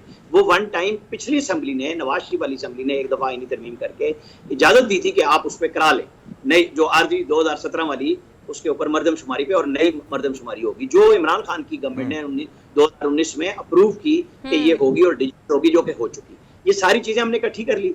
अब रिजल्ट दे के चले गए हैं, इलेक्शन कमीशन कहता है हमें पाबंद बनाया, हल्का बंदियां करो, फ्री एंड फेयर इलेक्शन कराओ, लिहाजा हम अब 30 नवंबर तक ये करके, तो 54 दिन बनते हैं 25 जनवरी को, तो आप समझे 28 जनवरी की डेट आ रही है, या अगली एतवार उससे फरवरी की जो पहली होगी उसमें डेट आ जाएगी। अब हम कहाँ पे आए कि जी 90 दिन पे, तो अब हम को दूर अगर कोई कर सकता है तो वो सुप्रीम कोर्ट कर सकता है। सुप्रीम कोर्ट ले केस, मैंने तो आपसे यही कहा है, ये चीफ जस्टिस ने अपने पास इख्तियार रखा है 184(3) के तहत। कानून ये बनाया गया था कि 3 रुकनी सीनियर जो जजेस हैं वो आइंदा 184(3) का फैसला, उन्होंने कहा नहीं मैं खुद करूंगा, लिहाजा अब वो खुद भी कर रहे, और हम सारे के सारे फंस गए हैं कि कौन करेगा, लिहाजा हमने इसी तरह ही चलना है। हमारे पास कोई चीज लिखी पड़ी हुई चल नहीं रही। सर हरमीत सवाल करना चाहता है। सर आपसे जानना चाहूंगा कि एक तरफ तो आपने दुरुस्त फरमाया कि ये मामला जो इलेक्शन कमीशन की आपने बात की, लेकिन सर इस वक्त अगर हम देखें 90 दिनों का जो मामला है, कल नून लीग की जानिब से जो मौक़िफ़ सामने है उसमें भी ये कहा गया है कि अगर 90 दिनों के अंदर इलेक्शन नहीं होते तो हम तहरीक इंसाफ के साथ खड़े हो जाएंगे। इस चीज़ को आप कैसे देखते हैं, क्योंकि एक तरफ केयर टेकर सेटअप जो है उसके हवाले से जो खबरें आ रही हैं कि ये काफ़ी लॉन्ग टर्म तक भी जा सकते हैं, और आप एक और मुलाकात भी हुई है, तो अगर ये मामला लेंथी होगा तो फिर आपको लगता है कि सियासी जमात तमाम तर सियासी जमातों को इकट्ठ हो सकता है? मुझे नहीं पता कि आपने लफ्ज रवानी में मुस्लिम लीग नून कहा है या आप पीपल्स पार्टी कहना चाह रहे थे कि हम मुस्लिम लीग नून आता तरड़ का बयान है सर। नहीं, मुझे तो ये पता है कि ये सब मुस्लिम लीग नून की बाकायदा इलेक्शन कमीशन में स्टेटेड पोजीशन है कि आप पहले हल्का पूरी करें फिर इलेक्शन कराएं। ये जाके कह के, और उनकी लीडरशिप ने आके बाहर प्रेस टॉक में भी की, इलेक्शन कमीशन की प्रेस रिलीज भी जारी हुई है, ठीक है जी। और इनकी सारी क़यादत ने ये कहा है कि ये पूरे पहले आप करा लें, क्योंकि ये इलेक्शन कमीशन में जिस जमात ने जाके कहा है, JUI ने कहा है, डैप ने, ये इसने कहा है, जो बलोचिस्तान अवामी पार्टी है उन्होंने कहा है, BAP ने, MQM ने कहा है कि हल्का बंदियां पूरी करें। डिवाइड आ गई है। हाँ, JUI ने पहले कहा, लेकिन इलेक्शन कमीशन में जाके उन्होंने कहा कि आप पहले हल्का बंदियां कर लें। ये इसमें तकसीम है, और इलेक्शन कमीशन ने उस बुनियाद पे 30 नवंबर की डेट दी कि हमें लोग कह रहे हैं कि जल्दी से जल्दी करें, तो हम उसको हैपेजेंटली भी नहीं करना चाहते, और 14 दिन हमने कम कर दिए हैं, 14 दिसंबर की बजाय 30 नवंबर कर दिया, लिहाजा उससे पहले हम कर नहीं सकते। अब हमें और आपको इंतजार करना होगा कि क्या जाते हुए चीफ जस्टिस, जिनको 13 दिसंबर को बार अलविदाई शाइया भी देने जा रही है बुध को, और वो जा भी रहे हैं, केसेस रुके भी हुए हैं, केसेस के वो फैसले भी कर रहे हैं, तो अगर कोई डिसीजन आना है तो वो सुप्रीम कोर्ट से आना है, वरना आप ये बात ध्यान में रख लें, वरना आने वाले चीफ जस्टिस है वो क्या फैसला करेंगे ये देखना भी बाकी है। आमिर इलियास खान साहब हमारे साथ मौजूद थे। सो much for joining us for good morning public. और आपकी एक बात बिल्कुल ठीक है, जो कि मुझे लगता है कि सब आम पाकिस्तानी यही चाहता है कि आइन और कानून के मुताबिक 90 दिन के अंदर इंतखाबात होने चाहिए, जो कि होते नजर नहीं आ रहे। एक ब्रेक लेनी है, ब्रेक के बाद वापस आते हैं। Keep watching good morning public.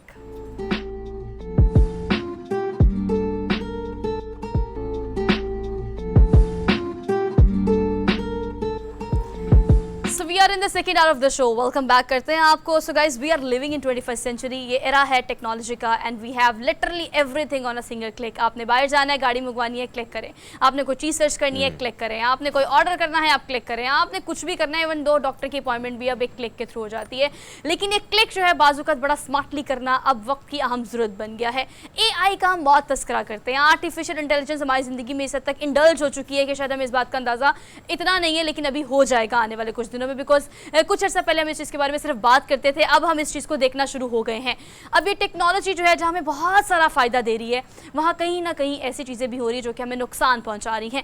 आपकी मोबाइल का डाटा और आपका पर्सनल डाटा, चाहे वो डेबिट कार्ड हो, आपका क्रेडिट कार्ड हो, आपके पर्सनल चार्ट्स हो, आपका कोई ऐसी इन्फॉर्मेशन हो, कोई ऐसी रिसर्च हो जो कि आपने भी लोगों को ना बतानी हो, वो आपके मोबाइल से किस तरह से बाआसानी दूसरों तक पहुंच जाती है। ये दूसरों की रसाई आपके फ़ोन तक कैसे हो जाती है, आपके डाटे का नुकसान होना, ये चीज़ें भी मार्केट में इस वक्त हम देख रहे हैं कि बहुत ज़्यादा हो रही है। अब वो हैकर्स करते हैं, या हम उस मामले में नहीं जाएंगे कि एजेंसीज जो हैं वो किस तरह से चीज़ों को चलाती हैं, या आपका फ़ोन रिकॉर्ड, आपका ट्रैक रिकॉर्ड किस तरह से एक फिंगर टिप पे निकल के सामने आ जाता है। बट ऑल दो आपके डाटे को महफूज किस तरह से बनाया जा सकता है, आप अपनी तौर पर जो है वो अपने फ़ोन में ऐसी कौन सी चीज़ें रख सकते हैं जिनको महफूज करना भी ज़रूरी है, और कैसे महफूज किया जा सकता है, इस पर हम आज के प्रोग्राम में इस सेगमेंट में स्पेसिफिकली डिटेल में बात करनी है। तो मेरे लिए ये सेगमेंट जो है बेसिकली एक रिसर्च काइंड ऑफ सेगमेंट है, जिसमें मैं भी बहुत कुछ एक्सप्लोर करने की कोशिश करूँगी।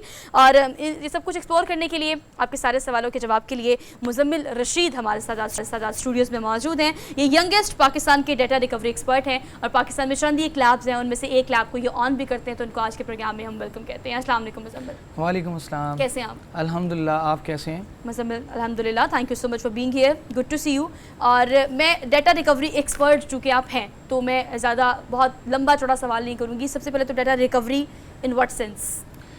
अच्छा, जहाँ पे टेक्नोलॉजी की बात हो रही थी, तो जहाँ पे टेक्नोलॉजी रहमत है वहाँ पे ये जहमत भी है। जितने ज़्यादा वर्ड्स, जितने ज़्यादा डिजिट्स, जितनी ज़्यादा इन्फॉर्मेशन, उतना ज़्यादा डाटा, और उतनी ही स्पेस आपको चाहिए इस डाटा को स्टोर करने के लिए। फिर आप उस डाटा को स्टोर करें, चाहे वो आपकी इमेजेस फॉर्म में है, ऑडियो फॉर्म में है, वॉइस नोट्स हैं, वीडियो है, या कुछ भी ऐसी चीज़ जो कि आपके लिए कारआमद है और यूज़फुल है, तो आपने उसको स्टोर किया। अब उसको स्टोर करने के बाद उसको महफूज रखना बहुत ज़्यादा एक ज़िम्मेदारी का काम है। हर वो चीज़ जिसको आप छू सकते हैं और उसमें डाटा रख सकते हैं, उसको बोलते हैं आप स्टोरी डिवाइस। स्टोरी डिवाइसेस जितनी ज़्यादा होंगी, आए रोज़ स्टोरी डिवाइसेस की जनरेशंस चेंज हो रही हैं, उनकी फॉर्म चेंज हो रही है, और फिर उसके अंदर कॉम्प्लिकेशंस भी उसी तरह से बढ़ती जा रही हैं। अब दो तरह की स्टोरेज हैं, एक लोकल स्टोरेज, यानी कि आपने किसी हार्ड ड्राइव में USB, memory card, M1, M2 या कोई भी ऐसी चीज़ जो आप सिस्टम में लगा रहे हैं, एक्सटर्नल जो है जो आप कनेक्ट कर रहे हैं, यस, आप हार्डवेयर के तौर पे उसमें डाटा रख रहे हैं। और दूसरी फॉर्म आपके पास आ गई क्लाउड। क्लाउड भी कई किस्म के हैं, कई कंपनीज़ के हैं। तो सबसे पहले हम अगर बात करें हार्डवेयर की, यानी कि वो चीज़ें हैं जिनको आप छू सकते हैं और उनके अंदर डाटा रख सकते हैं। फिर वो डाटा अगर खुदा ना खास्ता उड़ गया, इलेक्ट्रिक करंट फ्लक्चुएट हो गया, वाटर डैमेज हो गया, हीट टेम्परेचर्स की वजह से मसला हो गया, फॉर्मेट हो गया, या फिर आपकी गलती की वजह से आपने वो फाइल्स डिलीट कर दी, फिर वो फाइल्स आपने वापस लेके आनी है। इसका एक बहुत ही मुश्किल, बहुत ही कॉम्प्लिकेटेड, बड़ा ही एक एक्सपर्ट लोगों का एक प्रोसेस होता है। उस प्रोसेस को बोलते हैं डाटा रिकवरी। अच्छा मुजम्मिल, जो आप फरमा रहे हैं, वाकई में बहुत सारी चीज़ों पे हमारे जैसे लोग, बहुत सारे जो देखने वाले, उनको शायद समझ ना आए, लेकिन आपसे एक जानना चाहेंगे। बाजी बहुत सारे लोग, बहुत सारी ख़वातीन जो कभी ये गिला शिकवा भी करते हैं कि भैया हमारा डाटा जो है वो चोरी हो गया है, अब उसको रिकवर कैसे करना है, ये चोरी हो गया, लीक कैसे हो गया। आप बहुत सारी एप्लीकेशन जो हम डाउनलोड करते हैं और फिर उसमें टर्म एंड कंडीशन को अक्सर जारी बात है, किसी ने फ़ोटो खींचना है, किसी ने एडिटिंग करनी है, किसी ने जो है ऊबर दीगर चीज़ों को गाड़ी या वगैरह जो है ट्रांसपोर्ट करानी है, तो इस तरह की एप्लीकेशन जब हम करते हैं क्या चीज़ों का ध्यान रखना चाहिए सर? सबसे पहले तो एक चीज़ मैं आप लोगों को बताना चाहूँगा कि दुनिया में जितना भी डाटा लीक होता है ना, उसमें सबसे ज़्यादा डाटा लीक होने की रेशो वो है जो इंसान खुद ही अपने हाथों से करता है। आप कोई भी एप्लीकेशन इंस्टॉल कर रहे हैं, सबसे पहले क्या करते हैं कि आप उसको दे देते हैं अपने फ़ोन की एक्सेस या अपने सिस्टम की एक्सेस। मांगता ही वो है। हाँ, वो तो मांगता ही पहले वो है ना, वो तो लॉगिन ही नहीं करने देता इन चीज़ों के लिए। लॉगिन नहीं करने देता। अब यहाँ पे इसका भी एक हल है कि अगर आप कोई भी ऐप इंस्टॉल कर रहे हैं तो सबसे पहले तो आप ये देखें ना कि वो ऑथेंटिक है या नहीं है। अगर तो वो ऑथेंटिक है, जैसे हम मेटा की बात करते हैं, व्हाट्सएप की बात करते हैं, इंस्टाग्राम की बात करते हैं, या फिर दूसरी ट्विटर की बात करते हैं जिसका नाम अब एक्स हो चुका है, ठीक है, तो वो तो ऑथेंटिक ऐप्स हैं, तो उसका तो हमें पता है कि ये पक्का दुकानदार है, ये पैसे लेके नहीं भागेगा। हाँ। लेकिन थर्ड पार्टी ऐप्स, जैसा कि सर ने बोला कि वो थर्ड पार्टी ऐप्स डाटा चोरी करती हैं, तो बिल्कुल वो चोरी करती हैं। यहाँ पे इस प्लेटफॉर्म से गुड मॉर्निंग पब्लिक के प्रोग्राम में मैं एक चीज़ बड़ी मज़े की आप लोगों से शेयर करता हूँ कि आप लोग व्हाट्सअप यूज़र हैं, ठीक है, व्हाट्सअप दुनिया का सबसे सिक्योर तरीन प्लेटफॉर्म है, ठीक है, और अगर मैं आपको ये कहूँ कि व्हाट्सएप भी आपका डाटा चोरी करता है तो आपको कैसा लगेगा? सर मैं यकीन कर लूंगी आपकी बात पर। आप मेरी बात का यकीन कर लेंगे ना, तो आप लोग व्हाट्सएप जीबी यूज़ करते हैं, प्लस व्हाट्सएप यूज़ करते हैं, रेड व्हाट्सएप और रंग बिरंगे व्हाट्सएप, FM व्हाट्सएप जो मार्केट में अवेलेबल हैं। फिर इसी तरह से यूट्यूब पे हम लोग सॉन्ग सुनते हैं या लेक्चर्स देखते हैं, वहाँ पे ऐड आ जाता है, इश्तिहार आते ही हम एक वो कहते हैं जल्दी जल्दी गुजरे और हम इसको ना स्किप कर दें। लेकिन हम क्या करते हैं कि थर्ड पार्टी ऐप्स जो प्ले स्टोर पे एग्जिस्ट ही नहीं करती या iOS स्टोर के ऊपर वो है ही नहीं, वो डाउनलोड करते हैं, और वो क्या करती हैं कि वो सबसे पहले आपकी एक्सेस लेती हैं। अब हमें नहीं पता कि वो पक्का डेवलपर है या फिर वो आपकी एक्सेस लेने के लिए। अच्छा, इसी तरह से ना बहुत सारी मार्केट में ऐसी गेम्स हैं, लूडो की गेम्स हैं, मुख्तलिफ रंग बिरंगे नामों से हैं, आजकल हर फोन में ताश 3 पत्ती गालबन उसका नाम था, या और बहुत सारी हैं, चेस है। वो जो गेम्स है ना वो भी आपका डाटा लेती हैं। वो आप बड़े मज़े से वो गेम्स खेल रहे होते हैं, लेकिन बीच बीच में वो आपसे इस तरह के क्वेश्चन करती है, आप कहते हैं अच्छा ठीक है गेम कंटिन्यू करनी चाहिए, तो उसको मैं अपनी इन्फॉर्मेशन दे दूं। तो जो थर्ड पार्टी ऐप्स है ना वो आपका डाटा चुराती हैं। अच्छा मुजम्मिल, ठीक है, थर्ड पार्टी ऐप्स की फॉर द टाइम बिंग चलें, अगर हम बात नहीं भी करते, let's talk about some authentic apps ना। आप व्हाट्सएप की बात करें, इंस्टाग्राम की, फेसबुक की, ट्विटर की, तो चले आप अपने का एक्स हो गया, लेकिन व्हाट्स द लिमिट? देखिए अगर ये मेटा की हम कलेक्टिवली बात करें तो हमारा डाटा हम इनको दे रहे हैं, everyday chat, everyday content, everyday pictures, everyday videos, उसमें आप अगर बात करें, हम एक मोहब्बत के मामले से निकल के भी अगर बात करें, कुछ डाटा कॉन्फिडेंशियल होता है, कुछ डाटा पर्सनल होता है, कुछ डाटा प्रोफेशनल होता है, हम सब कुछ इस एप्लीकेशन को दे रहे हैं, वो उस डाटे को सेव कर रहे हैं। आखिर हमारा डाटा हम उनको दे रहे हैं, वो उस चीज़ का करेंगे क्या, उस चीज़ को किस तरह से सेव करेंगे? सम टाइम आपके व्हाट्सएप की सारी चैट हैक भी हो जाती है और अगले बंदे के पास भी चली जाती है, और या तो उसको निकाल ले लेता है। अगर कोई आपका मुखालिफ है तो वो ऐसा करता है, या कोई मोहब्बत में हो तो वो ऐसा करता है। तो फिर ये मेटा से और व्हाट्सएप से कैसे निकाल लेते हैं सब कुछ?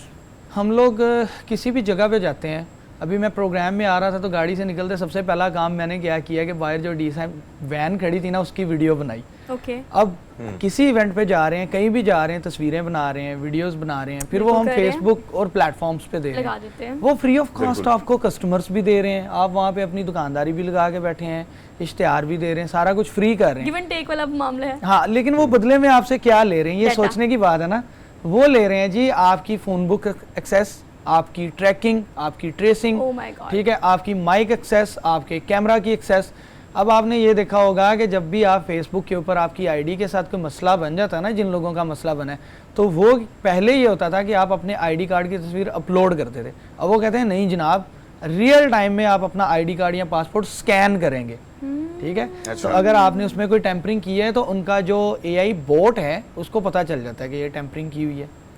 तो ये सारी जो चीज़ें हैं ना, हम लोग यहाँ पे बैठे अगर किसी ब्रांड की बात करें या हम बात करें कि चलें अगले मंथ जो है ना कहीं पे घूमने फिरने जाते हैं और फलां जगह पे, थोड़ी देर बाद हम लोगों के इंस्टाग्राम और फेसबुक पे उस चीज़ की ऐड आने लग जाएगी और वो ट्रैवल एजेंसीज की भी ऐड आने लग जाएगी। That's the point. अभी आपके आने से पहले मैं अपनी प्रोडक्शन टीम से डिस्कस करी थी, लेट्स टॉक अबाउट, कि मुझे दिमाग में भी आया, मैंने अभी कुछ सर्च नहीं किया, मैंने अभी कुछ गूगल पे लिखा नहीं है, लेकिन I just the things came into my mind, और वो चीज़ें आपको पॉप अप करना शुरू कर देती हैं आपके हर प्लेटफॉर्म पे।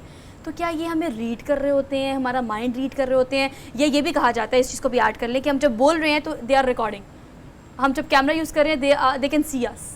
Yes. Is it possible? बिल्कुल ऐसा है। आज से 5 साल पहले ना हम लोग आपस में सरगोशियाँ किया करते थे कि एक वक्त आएगा कि इंसानों के दिमागों में चिप लगा दी जाएगी और सोशल मीडिया उसको कंट्रोल और हम करेगा। कहते हैं कोरोना के जरिए इंजेक्शन के जरिए लगा भी दी वो है, भी हम ये भी कहते हैं। चिप लगा दी। तो आप ये देखें कि आपका माइक एक्सेस उन लोगों ने, आपने खुद ही अलाउ किया ना, उन लोगों ने तो आपको पूछा था, वो कहते हैं, ठीक है, माइक अलाउ करेंगे आप। हाँ, लेकिन अब यहाँ पे आप देखें कि आप डिनाई करेंगे तो फिर आप वॉइस नोट नहीं भेज सकते। वॉइस मेल भेजनी है, वॉइस नोट भेजना है तो आपको उसको अलाउ करना पड़ेगा। अच्छा, फिर इसी तरह से हम स्ट्रीक्स बनाते हैं। बहुत सारे फ़िल्टर्स हैं, ख़ुद को खूबसूरत दिखाने के लिए हम फ़िल्टर्स का यूज़ करते हैं। इंस्टाग्राम और दूसरे प्लेटफॉर्म, हम किसी का नाम भी नहीं लेते। प्लेटफॉर्म ये कहते हैं कि हम एंड टू एंड इंक्रिप्शन, यानी कि मैंने आपको मैसेज भेजा, मेरे आपको मैसेज भेजने के दरमियान में कोई मीडियम नहीं है। मेरे ख्याल में ऐसा कोई मुमकिन ही नहीं है कि किसी भी मीडियम के बगैर आपका कोई भी डाटा किसी दूसरे तक जा सके। कुछ ना कुछ तो है ना वहाँ पे, कोई ना कोई बस तो है ना जो मुसाफिरों को एक जगह से दूसरी जगह लेके जा रही है। तो फिर कहीं ना कहीं वो डाटा एग्जिस्ट भी कर रहा है। अच्छा मुझम्मिल, एक और चीज़ अच्छा मुझम्मिल, एक और चीज़ जो हमने देखी है, खासकर सोशल मीडिया और फिर दो प्लेटफॉर्म ऐसे हैं, बल्कि कहीं ना कहीं इंस्टाग्राम की भी बात की जाए, तीनों प्लेटफॉर्म बड़े प्लेटफॉर्म हैं। कहीं ना कहीं हम सोचते हैं कि भैया मेरा जो फेसबुक है या मेरा ट्विटर जो है, ये कहीं ना कहीं सरगोदा, गुजरावाला या कहीं साहिवाल से जो है यहाँ पे कोशिश की गई है और कहीं ना कहीं हैक भी हो जाता है। आप बहुत ज़्यादा पोस्ट आप ये भी देखते हैं, इसकी क्या वजूहत, इसको कैसे रोकने? और दूसरी बात, जो मुख्तलिफ ऐप हमने डाउनलोड की हैं जिसका आपने जिक्र फरमाया, अब बहुत सारे एप्लीकेशन हम डिलीट भी कर लेते हैं, लेकिन क्या तरीक़ाकार ये दुरुस्त है? क्या कोई और तरीक़ाकार भी है जिसकी वजह से हम अपना डेटा लीक होना या चोरी होने से बचा सकते हैं?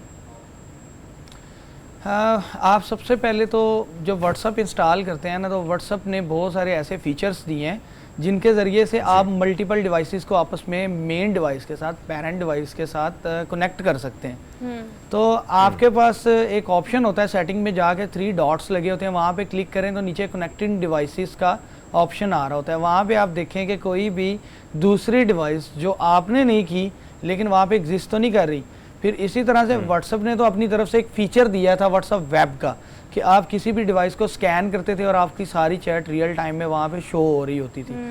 एक चीज़ है कि आज से कुछ अर्सा पहले आपकी फेसबुक आईडी हैक हो जाती थी, रात को आराम से चैट करके सोते थे या स्क्रॉल करके, सुबह उठ के देखते थे तो फेसबुक आईडी नहीं है, वो कहाँ गई, वो उसका नाम भी चेंज, और वो किसी और मुल्क में चल रही है और उसके ऊपर कंटेंट भी कोई और है।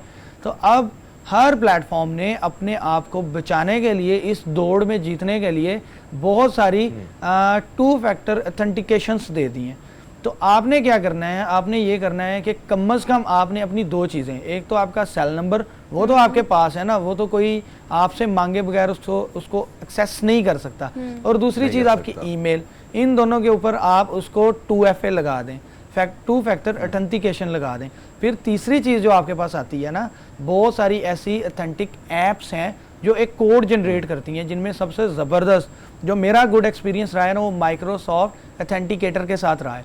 उसमें ये करेंगे आप कि उसको, उस ऐप को अगर आप ऐड कर देते हैं ना, अपने अकाउंट्स के साथ लिंक कर देते हैं, तो 5-10 सेकंड के लिए कोड शो होता है, और वो 5-10 सेकंड के लिए ही आपको वो OTP उसके अंदर पुट करना होता है जब आप न्यू डिवाइस से लॉग इन करते हैं। तो वो हर 5-10 सेकंड के बाद वो चेंज हो जाता है। तो इस तरह से आपकी आईडी को, आपके अकाउंट को कोई हैक नहीं कर सकता। अच्छा, ये बहुत इंपॉर्टेंट पॉइंट है, और इस ट्रांसमिशन ऑब्वियसली इस पूरे 2 घंटे के शो में कोशिश ये करते हैं कि एक सेगमेंट इस तरह का ज़रूर हो जिसमें आपको कुछ इस तरह की चीज़ मिल जाए कि आप अपने डाटे को महफूज कर सकें। ये जो आपने भी टिप दी है ना, हमारे फ़ोन में, व्हाट्सएप में या किसी भी एप्लीकेशन में वो 3 पॉइंट्स जो साइड पे होते हैं, डॉट्स, उनको हम देखते हैं, लेकिन उनको यूटिलाइज़ कैसे करना है ये बहुत कम लोगों को पता होता है।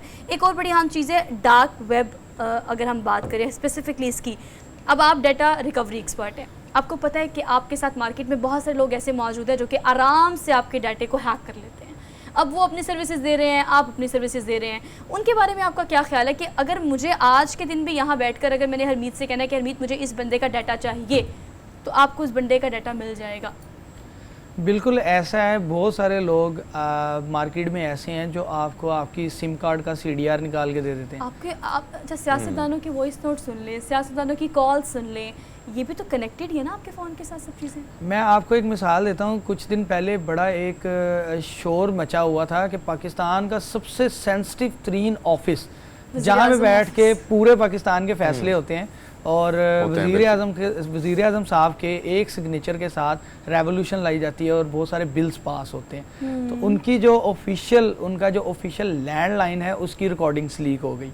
तो अगर हमारे वज़ीर आज़म की जो ऑफिशियल लैंडलाइन नंबर है उसकी रिकॉर्डिंग सेव नहीं है, तो हम ये कैसे कह सकते हैं कि मेरा सेलफोन या मेरा लैपटॉप या कोई भी चीज़ सेव है? अच्छा, फिर हम ये कह सकते हैं इस मामले में कि जिन्होंने किया है, जो हैकर्स हैं, they are very expert. Hackers जो होते हैं ना वो अपने ही होते हैं, ठीक है। जब तक आप खुद, आपका कोई अपना बंदा आपके फ़ोन में, अच्छा एक चीज़ और है, एक बहुत ही ख़तरनाक चीज़ जिसका मुझे एज अ स्पेशलिस्ट आने वाले टाइम के लिए बहुत डर अपनी नौजवान नस्ल के लिए रहता है। जैसे आप कह रहे थे ना कि पहले कि एक मोहब्बत भी एक इसमें फैक्टर आता है जो सबसे ज़्यादा ना एक जज्बात जिसके साथ लिंक होते हैं, तो वहाँ पे ना फिर लोग बदला लेने पे आ जाते हैं, और सबसे बड़ा बदला यही होता है कि आप किसी का डाटा लीक कर देते हैं। तो सबसे पहले तो इस प्लेटफॉर्म से आप तमाम लोगों को ये रिक्वेस्ट करता हूँ कि ऐसा हरगिज़ ना करें, किसी के साथ भी बदला लेने के लिए किसी का डाटा अगर आपके पास है तो वो लीक मत करें। अच्छा जी, तो हमारी जो नौजवान नस्ल है ना वो क्या करती है कि हर किसी की पर्सनल लाइफ है और उसको वो पर्सनल लाइफ जीने का हक है। आप लोग वो डाटा प्रोड्यूस करते हैं और उसको सेव करते हैं। बहुत सारी ऐसी एप्लीकेशंस हैं, जैसे ऐप लॉक है, कैलकुलेटर लॉक है, वो सारे ऐसे लॉक ऐप्स हैं जिसके अंदर आप डाटा रख लेते हैं। आप वो डाटा रखते हैं महफूज करने के लिए, अगर वही ऐप आपका डाटा चुरा ले तो आप क्या करेंगे? एग्जैक्टली आपको लगता है कि वो लॉक में, लेकिन वो लॉकर हो चुकी होती है और वो लॉकर आपकी कस्टडी में नहीं होता। अच्छा, एक और चीज़ मैं चाहती हूँ आप इसको एड्रेस करें कि बिला वजह हम देखें, अल्टीमेटली जो भी लोग ये काम करते हैं मुजम्मिल, वो अपने डाटे को सेव करने के लिए करते हैं ना। कोई लॉकर डाउनलोड कर रहा है, कोई हिडन फोटोज़ के लिए डाउनलोड कर रहा है। लेकिन एक और चीज़ जो कि अब बहुत ज़्यादा हो गई है कोविड-19 के बाद, अब फाइनली हमने डिजिटल पाकिस्तान पे जब स्विच किया है तो हम रिलाई करते हैं ऑनलाइन शॉपिंग पे। ऑनलाइन शॉपिंग के लिए या ऑनलाइन फूड के लिए, ऑनलाइन ट्रैवलिंग के लिए, ट्रांसपोर्टेशन के लिए अपना डेबिट कार्ड, क्रेडिट कार्ड बड़ी आसानी से हम कनेक्ट कर देते हैं। एक तो चले हमारे फ़ोन का पर्सनल डाटा, फिर हमारा पर्सनल बैंक अकाउंट। ऐसे बहुत सारे केसेस अब सामने आ रहे हैं कि आप इन एप्लीकेशंस के थ्रू जब अपना डेबिट कार्ड कनेक्ट करते हैं तो क्या कनेक्ट करके आपको डिस्कनेक्ट कर देना चाहिए? वो कनेक्टेड रहता है और उससे आपकी जो अकाउंट है वो डिस्टर्ब होता है, खाली हो जाता है समटाइम। तो जब कोविड आया था ना तो सारी मार्केट्स, मॉल्स, हर चीज़ एक बार ना बंद हो गई और हमें तब लगता था कि कभी भी हमारी ज़िंदगी जो है ना वो पहले की तरह बहाल नहीं होगी, नॉर्मल नहीं। तो टेक्नोलॉजी का एक तूफ़ान आया पूरी दुनिया में। हमने फूड ऑर्डर करना है तो तब भी हम ऑन वन क्लिक, जैसा कि आप पहले बता रहे थे, वो फूड ऑर्डर कर लेते थे। कपड़े लेने तो बजाय इसके कि एक शख्स पेट्रोल लगा के मार्केट में जाए और वहाँ से चीज़ खरीदे, तो वो कहता था नहीं मैं ऐप से ऑनलाइन ही ख़रीद लेता हूँ, तो वो खुद ही आगे डिलीवरी बॉय दे देगा। अच्छा, इसके बाद अब सबसे जो ख़तरनाक चीज़ थी ना वो ये थी कि पेमेंट गेटवे। हाँ, वहाँ पे बहुत सारी ऐसी कंपनीज आई जिनका पेमेंट गेटवे जल्दी जल्दी में बनाया ना कि जल्दी जल्दी पैसे कमा लें, लेकिन उनके जो पेमेंट गेटवेज और APIs थी ना वो इतनी ज़्यादा स्ट्रॉन्ग नहीं थी। अच्छा, बहुत बड़ी बड़ी ऐप्स, वहाँ पे आप लोग अपनी बैंकिंग, वायरलेस बैंकिंग को जो यूज़ करते हैं ना, तो अब जो नए ATM कार्ड्स आ रहे हैं उनमें एक ये भी फीचर है कि जो कार्ड स्कैनर मशीन्स हैं ना, छोटी छोटी मशीन्स आपको शॉप्स में, मॉल में नज़र आ रही होती हैं जिसमें आप कार्ड स्वैप करते हैं, अब उनमें एक नया फीचर आ चुका है कि वो वायरलेस, जैसा आप उसके ऊपर टच करते हैं और आपकी पेमेंट हो जाती है।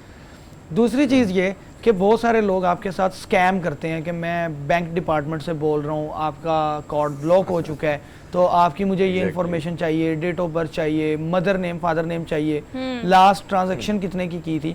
दो चीज़ें अपनी कभी किसी के साथ शेयर ना करें। एक, आपके कार्ड का नंबर, जो 4 हिंसों के नंबर्स वहाँ पे प्रिंटेड होते हैं, पंच होते हैं। बिल्कुल। सबसे अहम चीज़, कार्ड को उल्टाएंगे ना तो उसके पीछे एक 3 वर्ड का कोड होता है जो कि वाइट कलर की लाइन के ऊपर ब्लैक कलर में लिखा होता है। वो असल में सबसे ज़बरदस्त चीज़ है। उसमें एक और चीज़ मैं चाहता हूँ कि आप इस चीज़ को भी देखें। आपने मुख्तलिफ एप्लीकेशंस पे, आप बैंक स्टेटमेंट, दीगर चीज़ों पे भी ज़बरदस्त किस्म की गुफ्तगू फरमाई। भाजी, सारी चीज़ें ज़रूरियात हैं, एप्लीकेशंस हैं सर, क्योंकि इसके बगैर कुछ हो नहीं सकता, लेकिन फिर भी अपने आप को सिक्योर करने के लिए, अपने डाटा को सिक्योर करने के लिए क्या ऐसी चीज़ें हैं मोबाइल में जिस पर अगर हम अमल करें तो इन सारी चीज़ों से थोड़ा बहुत कहीं ना कहीं बच सकते हैं? आप अभी फेसबुक पे ये लिख लें, खुदा ना खास्ता ऐसा ना हो किसी के साथ कि मेरा फ़ोन रीसेट हो गया और मुझे वो रिकवर करवाना है, तो नीचे बहुत सारे लोग ना आपको मेंशन कर रहे होंगे कि मैं ये काम कर सकता हूँ, बहुत सारे प्रोफेशनल्स भी कह रहे होंगे कि मैं आपका फ़ोन रिकवर कर सकता हूँ। सबसे पहले तो ये कि जब एप्पल मार्केट में आया था ना, तो एप्पल का अपना कुछ नहीं है, ना माइक उसका अपना है, ना स्क्रीन उसकी अपनी है, ना ही स्पीकर उसका अपना है, ना केसिंग उसकी अपनी है। वो क्या करता है कि सारी कंपनी से अच्छे वाली चीज़ें बनवाता है और उसको असम्बल करता है। तो फिर एप्पल का अपना क्या है? एप्पल का अपना है ऑपरेटिंग सिस्टम। डे वन से एप्पल इस चीज़ के ऊपर बिल्कुल कंप्रोमाइज़ नहीं कर रहा कि मेरी प्राइवेसी और मेरा जो डाटा प्रोटेक्शन है ना, उसमें 0.01% भी मैं कोई खामी छोड़ूं। फिर एंड्रॉयड भी इस दौड़ में आ गया। जो एंड्रॉयड वर्जन 8 है, 8 से और 8 से नीचे वाले जो एंड्रॉयड वर्जन हैं उनको रिकवर किया जा सकता है। अगर आप उसको रीसेट कर देंगे या फिर उसका डाटा डिलीट कर देंगे तो वो रिकवर हो सकता है। 8 से 10 के दरमियान जो वर्जन है ना, अब 2018 के बाद आने वाली जितनी भी एंड्रॉयड डिवाइसेस हैं वो, और एप्पल डिवाइसेस हैं, वो तो हैं ही सिक्योर, उनको तो आप भूल जाएंगे आप उसमें से कोई आपका डाटा रिकवर करेगा उसको फॉर्मेट करने के बाद। लेकिन ज़्यादा एंड्रॉयड यूज़र्स होते हैं क्योंकि उसमें तो पूरी मार्केट है ना, एक ऐप्स की आपको 10 किस्में मिल जाती हैं, तो 8 से 10 के दरमियान जो है वो बहुत मुश्किल है, तकरीबन नामुमकिन है। बहुत प्रोफेशनल होगा, बहुत जदीद टूल्स होंगे तो वो रिकवर कर सकता है। लेकिन 2020 के बाद जो ऐप्स जो डिवाइसेस आई हैं वो एंड्रॉयड 10 से ऊपर, एंड्रॉयड 11, एंड्रॉयड 12, एंड्रॉयड 13 यूज़ कर रही हैं। उनमें से एक बार आप अपने फ़ोन को फैक्ट्री रीसेट कर देते हैं तो आप भूल जाएंगे आपका डाटा वापस आएगा। फिर उसके बाद ये सिर्फ एक्सक्यूजेस ही हैं कि चलिए हम आपको कर देंगे, इज़ इट पॉसिबल और समटाइम इज़ इट नॉट। अच्छा, मैं चाहती हूँ लास्टली मुजम्मिल आप इस चीज़ को भी एड्रेस करें कि ऑब्वियसली एक लैब को भी आप ऑन कर रहे हैं, बहुत कम ऑफिशियल लैब्स हैं पाकिस्तान में। अगर हम स्पेसिफिकली उन लैब्स की बात करें तो उनकी तादाद है 8, जिसमें से एक जो है वो आप ऑन कर रहे हैं। अच्छा, एक तो ऑफिशियल लैब के थ्रू आप काम करते हैं, क्या क्या सर्विसेज है जो आप देते हैं और क्या क्या सर्विसेज है जो लोग लेने के लिए आपकी सर्विसेज जो है वो ले सकते हैं। लेकिन अगर हम बात करें उन लोगों की जो बगैर किसी लैब की ऑथेंटिसिटी के, बगैर किसी सर्टिफिकेशन के और बगैर किसी इजाज़त के सारा कुछ कर रहे होते हैं, वो उनकी क्या लिमिटेशंस हैं, उनके क्या एथिक्स हैं, मतलब वहाँ पर क्या क्या होता है? पाकिस्तान में कोई भी डाटा रिकवरी लैब बना सकता है, लेकिन जब भी आप डाटा रिकवरी लैब बनाएं तो सबसे पहले आपको उस काम को सीखना है। हार्ड ड्राइव है ना, हार्ड ड्राइव को एक बार जब आप खोल देते हैं ओपन एयर में तो दोबारा वो रिकवर होने के चांस आप भूल जाएं, बहुत ज़्यादा उस पर कॉस्ट आ जाती है। तो आप कभी भी किसी दुकानदार के पास जाते हैं और दुकानदार को कभी भी आप डाटा रिकवरी स्पेशलिस्ट का नाम या खिताब नहीं दे सकते। दूसरी चीज़ ये कि जब भी कोई शख्स लैब बनाता है तो उसको 3 से 4 साल लगते हैं इस काम में एक्सपर्ट होने के लिए। तो जो लोग बाहर बैठे हैं, जिन लोगों ने अपनी वो मोबाइल रिपेयर भी कर रहे हैं, वो डाटा भी रिकवर कर रहे हैं, वो विंडोज भी कर रहे हैं, सॉफ्टवेयर सर्विसेज भी दे रहे हैं, शॉप पे आपको सब कुछ मिल रहा है, सब कुछ मिल रहा है। तो हरगिज़ ऐसा नहीं है। तो कभी भी आपने जो रिकवरी सर्विसेज लेनी है वो ऑफिशियल से लें। अच्छा, एक और बात मुजम्मिल, फिर इसका मतलब ये कि लैब्स जो ये रजिस्टर्ड नहीं होती, जो लैब एक्सपर्ट है वो बना लेता है लैब? अच्छा, रजिस्टर्ड कोई भी करवा सकता है। रजिस्टर्ड का तरीका ये है कि आपने उसको as a single owner company registered करना है, या किसी भी सॉफ्टवेयर जो सॉफ्टवेयर बोर्ड है, पाकिस्तान के बड़े जो सॉफ्टवेयर बोर्ड हैं जैसे पैफला है और दूसरे जो बोर्ड हैं उनके साथ आप उनकी मेंबरशिप ले लें। तो इसमें पाकिस्तान में ऐसा नहीं है कि वो कुछ ही लोगों को डाटा रिकवरी लैब का लाइसेंस मिलता है या कोई चीज़, कोई भी ये काम शुरू कर सकता है। लेकिन बात वहीं पे आ जाती है कि काम शुरू करने से पहले आप इसको सीखें। ये हरगिज़ ऐसा नहीं है कि ये लैपटॉप या मोबाइल की रिपेयरिंग है, ये बहुत कॉम्प्लिकेटेड है। अगर मैं मिसाल दूँ ना, जो डॉक्टर हजरात इस प्रोग्राम को सुन रहे होंगे, कि जैसे सर्जरी होती है ना, हम भी एक वर्ड यूज़ करते हैं सर्जरी। जब एक डैमेज हार्ड ड्राइव आती है ना तो उसमें एक पेशेंट होता है और एक डोनर होता है, तो हम उसमें भी एक टर्म यूज़ करते हैं सर्जरी। तो ये भी एक सर्जरी है, जैसे एक इंसान का जो दिल का टुकड़ा है ना वो उतार के दूसरे में लगाया जाता है। अच्छा, वैसे आपकी बात बिल्कुल ठीक है, बड़ी वैलिड है हरमीत, के मोबाइल भी आपके दिल का टुकड़ा ही होता है और वो जब स्टेक पे चढ़ जाए ना या स्टेक पे आ जाए तो फिर उसके इलाज मुआवजे के लिए हम कुछ भी करना चाहते हैं। लेकिन चले मैं चाहती हूँ क्विकली जो हमारे व्यूवर्स हैं, जो हमारी पब्लिक हमें देख रही है मुजम्मिल, उन्हें एड्रेस करें कि अगर आपने इन चीज़ों से बचना है, ये तमाम हैकर्स भी मार्केट में मौजूद हैं, ओके, ये लैब्स भी मौजूद हैं, ओके, आपको रिकवरी भी हो सकती है, ऑल राइट, लेकिन फिर भी अपने डाटे को खुद से महफूज बनाने के लिए, बिकॉज ये टेक्नोलॉजी आपको बहुत सारे फ़ायदे भी देती है, बट अनटिल और अनलेस आपको पता होना चाहिए कि आपने अपने डाटे को फिर सेफ कैसे करना है, कैसे बचा जाए इन चीज़ों से और कैसे अपने आप को, अपने डाटे को महफूज बनाया जाए। एक टर्म यूज़ होती है इनक्रिप्शन डिक्रिप्शन।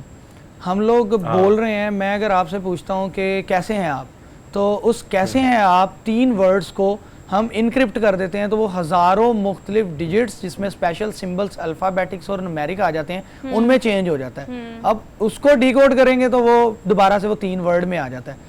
तो जो आपके फ़ोन की सेफ ऐप है ना, अब तो एप्पल ने प्राइवेट के नाम से और हर सर्विस प्रोवाइडर ने, जैसे कि सैमसंग है और ओप्पो वीवो वगैरह हैं, जितने भी एंड्रॉयड हैं, उन्होंने भी सेफ ऐप, सेफ स्पेस, ठीक है, प्रोटेक्टेड ऐप उनके नाम से अपना, जो कि फाइल मैनेजर का अपना है, डाउनलोडेड की मैं बात नहीं कर रहा यहाँ पे, जो फ़ोन का अपना बिल्ट इन फीचर है ना, वो इनक्रिप्शन डिक्रिप्शन पे चल रहा होता है। अगर उसमें से आपकी कोई चीज़ डिलीट हो जाती है और उसको हम रिकवर करते हैं ना, तो वो इनक्रिप्टेड ही आता है और करप्ट ही आता है। दूसरी चीज़ ये आ जाती है कि अब लैपटॉप के अंदर आपका डाटा कैसे महफूज है। क्या आप लोगों ने कभी ये सोचा है कि अगर उसमें से आपका डाटा फॉर्मेट या डिलीट हो जाता है, वो तो रिकवर हो जाएगा, लेकिन अगर आपका कोई लैपटॉप ही चोरी करके ले जाता है तो फिर आपका डाटा तो उसके अंदर ओपन है, वो तो कोई भी यूज़ कर लेगा। तो विंडोज़ ऑपरेटिंग सिस्टम के अंदर एक चीज़ यूज़ होती है जिसको बोलते हैं bit lock, built in feature है, बिल्कुल ईजी है। राइट क्लिक करें, वहाँ पे नीचे एक ड्रॉप डाउन मेन्यू शो हो रहा था पार्टीशन के, जहाँ पे open, format, copy paste, properties और शॉर्टकट, क्रिएट शॉर्टकट, एक्सप्लोर, ये चीज़ें आ रही होती हैं। वहाँ पे दरमियान में एक छोटा सा ऑप्शन होता है बिट लॉक, जिस पे हमारी नज़र शायद कभी पड़ी हो।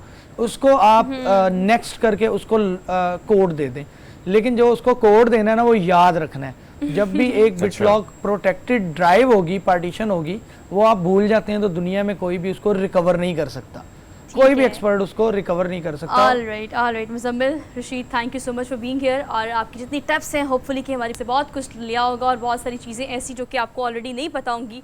You guys came to realise कि येस, अगर टेक्नोलॉजी आपको फ़ायदा देती है, आपको नुकसान देती है, तो आपको सेव करने का ऑप्शन भी देती है। अनटिल और अनलेस आपको उस ऑप्शन के बारे में पता होना चाहिए। तो जनाब, आपका फ़ोन है, आपका डाटा है, वो पर्सनल हो, प्रोफेशनल हो, तो आपने इसका सेव करने के लिए जो भी आप कर सकते हैं इन टिप्स के थ्रू, वो ज़रूर करें, because it's your property.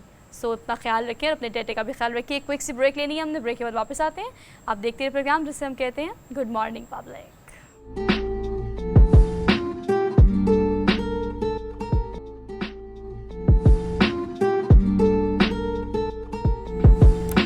Welcome back after the break. So अभी इस सेगमेंट में हम बात करेंगे वो तमाम ख़वातीन जो सुबह उठकर गुड मॉर्निंग पब्लिक को स्क्रीन के उस तरफ से देखती हैं। ऑब्वियसली अब हमने आपको इस सेगमेंट में ये बताना है कि जो मसले मसाइल वैसे तो बहुत पुराने हैं। हरमीत, अगर हम कील मुहासों की बात करें तो ये मसले यकीनन बहुत पुराने हैं, लेकिन अब चूँकि जिस तरह से हम टेक्नोलॉजी की बात करते हैं, एडवांसमेंट की बात करते हैं, नए नए ट्रीटमेंट्स की बात करते हैं, नई मशीनरी की बात करते हैं, तो ऑब्वियसली अब हमारे पास सोल्यूशन भी बहुत सारे हैं। ऑल दो जितने मसाइल हैं उतने सोल्यूशन भी हैं, बट अगर हम आवाम की बात करें, people got confuse some time, because market में एक से बढ़कर एक ट्रीटमेंट्स और डॉक्टर्स आपको रिकमेंडेशन करते हैं, और रही सही कसर जो है वो इन्फ्लुएंसर, सोशल मीडिया एक्टिविस्ट और आपके जो ब्लॉगर्स हैं वो निकाल देते हैं। भी हम यहाँ गए, बहुत अच्छा उनका ट्रीटमेंट है, हम यहाँ गए, पीआरपी यहाँ से करा लें, हेयर डू यहाँ से करा लें, और कील मुहासों का इलाज यहाँ से करा लें, लेज़र एंड ऑल दैट। लेकिन अथेंटिसिटी और उसके अलावा आपको सही जो कंसल्ट किससे करना चाहिए इन कील मुहासों से छुटकारा हासिल करने के लिए। और एक और बड़ी अहम चीज़ कि पहले तो अम्मा के और दादी के बताए हुए टोटके बड़े काम आ जाते थे, लेकिन अब चूँकि कील मुहासे ही बड़े सख्त हो गए हैं और टोटके की तरह कमज़ोर पड़ गए हैं, तो इसको हम आज के प्रोग्राम में डिटेल में डिस्कस करेंगे कि आप अगर इससे परेशान हैं तो आपको क्या करना चाहिए। और इन सारे सवालों के जवाब देने के लिए डॉक्टर समरीन खालिद हमारे साथ स्टूडियोज़ में मौजूद हैं, उनको हम वेलकम कहते हैं। अस्सलाम वालेकुम। वालेकुम। कैसी हैं आप डॉक्टर? अल्हम्दुलिल्लाह, आप कैसी हैं? अल्हम्दुलिल्लाह, thank you so much for being here, good to see you. Doctor साहिबा, ये बताइएगा कि अब हम अगर कील मुहासों की बात करें, बेसिक रूट कॉज क्या है? पहले तो मैं ये जानना चाहती हूँ। एजिंग फैक्टर होता है उसके अलावा, लेकिन अब हमने छोटे बच्चों में, खासतौर पे यंग लड़कियों में भी ये चीज़ें ज़्यादा देखना शुरू हो गए हैं। हम बेसिक वजह क्या लगती है अब? अच्छा सोहा, सबसे पहले तो ये चीज़ हम क्लियर कर लें कि इसकी रूट कॉज क्या है। नॉर्मली स्किन जो है वो 3 टाइप की होती है। एक ऑयली स्किन हो गई, ड्राई स्किन हो गई, और एक दरमियान में होती है जिसको हम नॉर्मल स्किन कहते हैं, जिसमें ना बहुत ज़्यादा ऑयल होता है ना बहुत ज़्यादा ड्राइनेस होती है। Mixture of both types. ठीक है। जो ऑयली स्किन है ये बहुत प्रोन होती है कील मुहासों की। क्यों होता है? क्योंकि हमारे जो स्पेशियस ग्लैंड है बेसिकली वो ऑयल प्रोड्यूस करते हैं, तो वो नॉर्मली ऑयल प्रोड्यूस कर रहे हैं, आपकी स्किन के ऊपर ऑयल आ रहा है, लेकिन हम उसको प्रोन कर देते हैं इन चीज़ों से। जब एक तो टीन एज में प्यूबर्टी जब आती है वो हार्मोनल इन्फ्लुएंस के ऊपर होता है, बट वो इतना ऑयल नहीं होता कि वो आपके कील में कन्वर्ट हो जाए या आपके मुहासे बन जाए। हम उसको क्या करते हैं कि ओवरडू कर देते हैं चीज़ों को। ऊपर हम आजकल जो हम सबसे ज़्यादा चीज़ें कर रहे हैं वो ये करें कि हम सब स्टैंडर्ड क्रीम्स इस्तेमाल कर रहे हैं जो स्टीरॉइड कंटेनिंग है, वो मज़ीद हमारी स्किन को डैमेज कर रही है और स्किन को हमारे ऑयल को एक्सक्रीट करने के बजाय उसको ब्लॉक कर देती है। बिल्कुल ठीक। ब्लॉक होने की वजह से आपका सारा ऑयल अंदर इकट्ठा हो जाता है, डर्ट हो जाता है, ऊपर से वो ब्लॉक हो गया, आपके कोमिडोन्स बन गए जिनको आप वाइट हेड या ब्लैक हेड्स कहते हैं। उसको आपने ट्रीट नहीं किया, आपने उसके ऊपर मज़ीद जो उसको सब स्टैंडर्ड क्रीम्स आप अप्लाई करते रहे, उसके ऊपर बैक्टीरियल इन्फेक्शन आ गया सुपर इम्पोज्ड।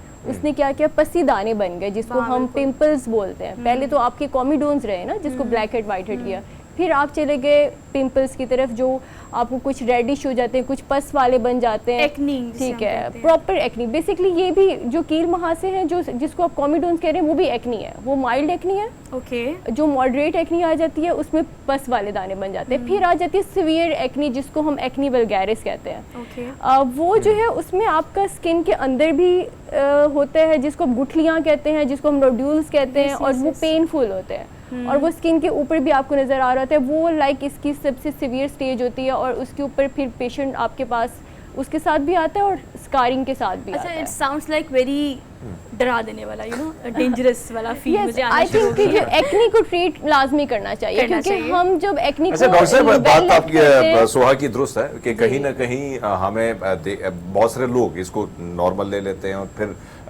हम देखते हैं कि कील मुहासों की बात जो आपने की, चाहे वो वाइट हो या ब्लैक हो, हमने देखा है कि बहुत सारे लोग जो है कभी कभी ऐसा लगता है कि बिल्कुल वो पक गए कि ये सख्त किस्म के जो कील है, क्या इनको इसका ट्रीटमेंट हो सकता है? अगर होता है तो बहुत सारे लोग इसलिए छोड़ देते हैं, वो कहते हैं इसका कोई इलाज ही नहीं है। डेफिनेटली इसका ट्रीटमेंट है। देखिए सबसे इम्पॉर्टेंट चीज़ ये है कि आप पहले अपने डर्माटोलॉजिस्ट से कंसल्ट करें। हम क्या करते हैं, हम जो एक रेमेडीज़ इस्तेमाल करना शुरू कर देते हैं वो क्या होता है कि जो आप सब स्टैंडर्ड क्रीम्स की तरफ चले जाते हैं, ये फेस वॉश इस्तेमाल कर लिया, ये कर लिया, वो कर लिया, वो भी स्टीरॉइड होता है। ओके।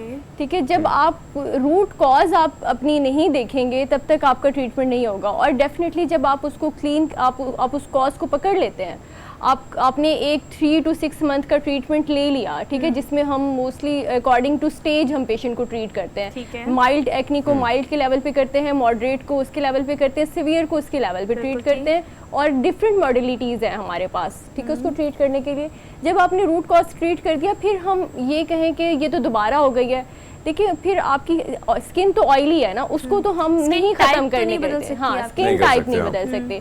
तो आपको फिर रूटीन केयर में भी जो चीज़ें इस्तेमाल करनी है वो भी वही होनी चाहिए जो आपके डॉक्टर आपको रिकमेंड करते हैं। हम जब थोड़ा बहुत ठीक हो जाते हैं, हम दोबारा से उन चीज़ों की तरफ स्विच कर जाते हैं जो मोस्टली सॉरी टू से कि हमें बहुत ज़्यादा वाइटनिंग का जो है आजकल कम्प्लेक्स है कि बहुत ज़्यादा हमें वाइटनिंग चाहिए, तो वो चीज़ें हमने सबसे ज़्यादा खराब करी। एक और चीज़ देखिए, आप जिन चीज़ों के बारे में बात करिए ना, बड़ी रियलिस्टिक अप्रोच ये है कि येस इट इज़ सो।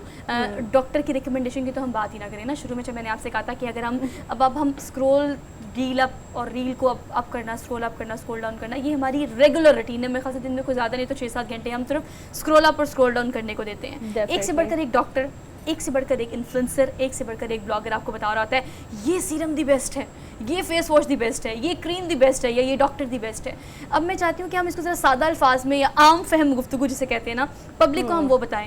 आपने बिल्कुल ठीक कहा कि इसको डायग्नोज करना पहले बहुत ज़्यादा ज़रूरी है। आप किस तरह से किस स्टेज पे इसको घर पे डायग्नोज कर सकते हैं? बिकॉज कील मुहासे एक्सट्रीम पे पहुँच जाते हैं, फिर तो उनका इलाज मुआवजा बहुत ही मुश्किल हो जाता है ना, फिर वो परमानेंट में चले जाते हैं। लेकिन इनिशियली कौन सी ऐसी चीज़ें जो कि कील मुहासे में कन्वर्ट होती हैं जिसको हम घर पे बैठ के एड्रेस कर सकते हैं? देखिए सबसे पहले तो यही है ना कि आपकी ऑयली स्किन है ना, ठीक है, और उसके बाद अगर आपको एक देखिए एक जो टीन एज है उस पर आपको समझ आ जाती है कि आपकी ऑयली स्किन, क्योंकि उस पर बूस्ट होता है, आपके हार्मोन्स एकदम से बूस्ट होते हैं जिसकी वजह से आपको मुहासे ज़्यादा हो जाते हैं। आपको उसी स्टेज पे इसको पकड़ लेना चाहिए, फौरन अपने डॉक्टर से कंसल्ट करें, डॉक्टर से कंसल्ट, ठीक है, क्योंकि डॉक्टर ही आपको, क्योंकि कुछ लोगों की ऐसी भी होती है कि मिक्स स्किन होती है, कुछ एरिया ज़्यादा ऑयली होता है, कुछ ज़्यादा ड्राई होता है, और वो जब वो चीज़ें अपनी तरफ से ऑयल कंट्रोल करने वाली चीज़ें खुद से इस्तेमाल करते हैं, सेल्फ मेडिकेशन ना करें सबसे पहले कि उसने ये मेडिसिन इस्तेमाल की तो मैं भी ये लगा लूँ तो मेरा भी ठीक हो जाएगा, नहीं, ये नहीं करें आप। देखिए आप किसी भी जाएं, लेकिन डर्माटोलॉजिस्ट के पास एक दफ़ा ज़रूर कंसल्ट करें, वो आपको प्रॉपर गाइड करेंगे कि आपने क्या क्या चीज़ें इस्तेमाल करनी है।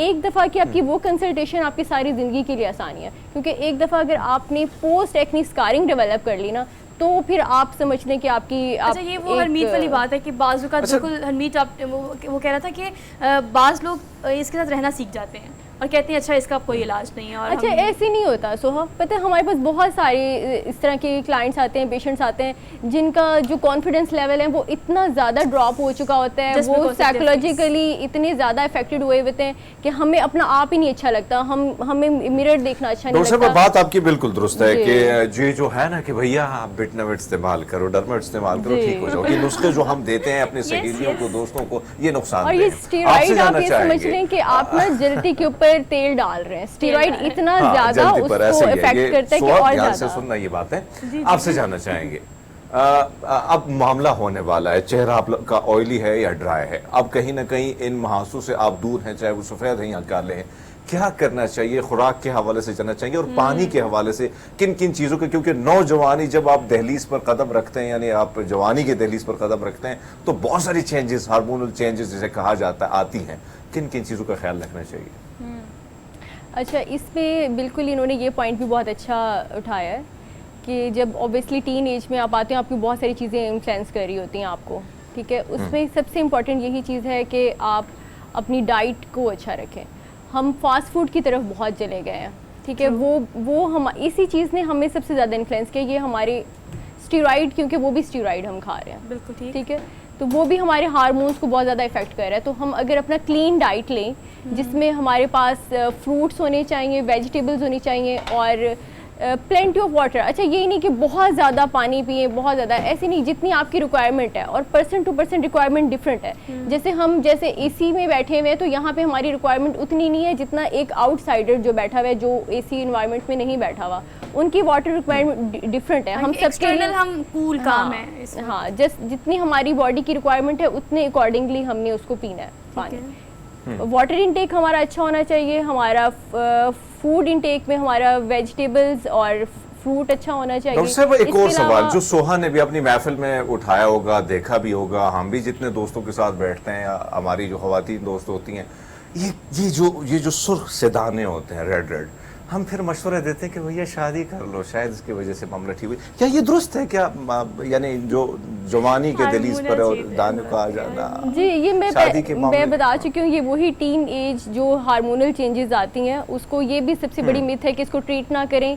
जब आपका ये फेज गुजर जाएगा तो उसके बाद ये दाने खत्म हो जाएंगे। नहीं, वो दाने खत्म जब होंगे, किसी भी एज में दाने होते हैं, जी वो खत्म जब होंगे, लेकिन उसके बाद स्कारिंग हो जाएगी। आपने देखा होगा कि चेहरे के ऊपर खड्डे पड़े हुए होते हैं और वो ऐसे होते हैं जैसे किसी ने खुरच के कुछ निकाला, क्योंकि आपने उस वक्त उसको एड्रेस नहीं किया। डेफिनेटली, और ये वाली जो स्टेज है, ये ज्यादा इसको ट्रीट करना बहुत एक्सपेंसिव है। अच्छा, ये जो हम बिल्कुल समीते से कहा, जो मेल लेट इट बी वाली पॉलिसी हमारी होती है ना, खुद ही ठीक हो जाएंगे, इस एज में तो होना ही होता है ना सोहा, इस एज में तो हो जाता है, कोई मसला नहीं। अच्छा, अपने यंगस्टर जो घर में बच्चियां होती है ना, अब हम उनको इस तरह से ट्रीट करते हैं कि यार ये तो इस उम्र में होना है ना, देखो अब नई जवान हो रही हो तो आपको तो दाने निकलेंगे। सुपरस्टिशियस बातों से निकल के आजकल एक चीज़ के बारे में बहुत ज़्यादा बात की जा रही है, वो है आपकी स्किन केयर।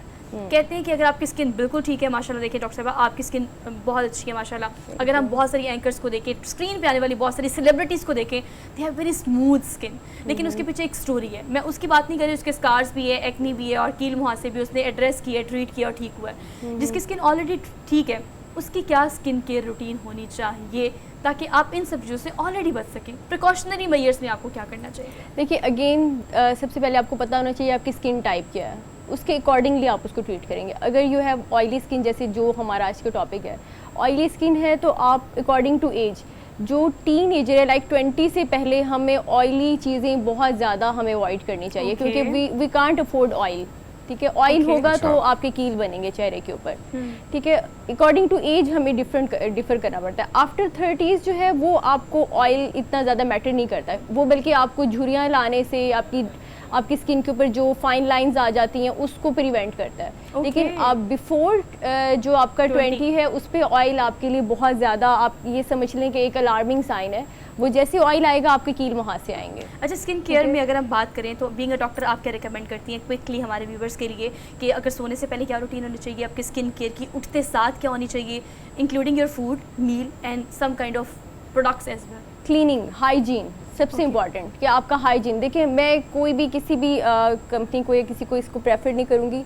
बेसिकली आपकी जो पर्सनल हाइजीन है वो सबसे ज़्यादा इंपॉर्टेंट है। आपको एटलीस्ट आपके फेस के ऊपर ऐसी नहीं हो कि ऑयल पड़ा हुआ हो, आपके एटलीस्ट 3 टाइम आप फेस को अच्छे से वॉश करें। लाइक मॉर्निंग में करें, उसके बाद आप कोई जॉब कर रहे हैं वहाँ से, या स्कूल जा रहे हैं, या कोई कॉलेज आपने ज्वाइन किया हुआ है, वहाँ से वापस आके आप दोबारा से अपने फेस को क्लीन करें, क्योंकि आप अपने साथ पूरे दिन का डर्ट आपने लिया हुआ है, डस्ट लेकर आ रहे हैं। ठीक है, उसको आप क्लीन करें आपका। और फिर नाइट पे भी, सोने से पहले भी आप उसको अच्छे से क्लीन करें, क्योंकि ओवरनाइट जो है वो आपकी स्किन जो है वो दोबारा से ऑयल हो जाएगी। ठीक है, आप उसको अच्छा क्लीन रखते हो, हाइजीन रखते हो। और दूसरी चीज़ आ जाती है फिर जो बच्चियों के लिए मैं आजकल बहुत ज़्यादा प्रेफर करती हूँ कि आप रेटिनॉल यूज़ कर सकते हो। वो भी ऑयली स्किन को किसी हद तक मतलब रोकता है, वो उसको ड्राई करता है। अच्छा, देखिए आपका ये मेकअप जो आप इतना करते हैं और उसके अलावा आप जो स्किन केयर करने की कोशिश करते हैं, ऑब्वियसली आप अच्छे लगते हैं, आपकी स्किन अच्छी होती है, आपका कॉन्फिडेंस लेवल डबल ट्रिपल हो जाता है। तो जनाब अपने लिए सोचना शुरू कर दें डॉक्टर साहिबा को बुलाने का, और ये आपको इतनी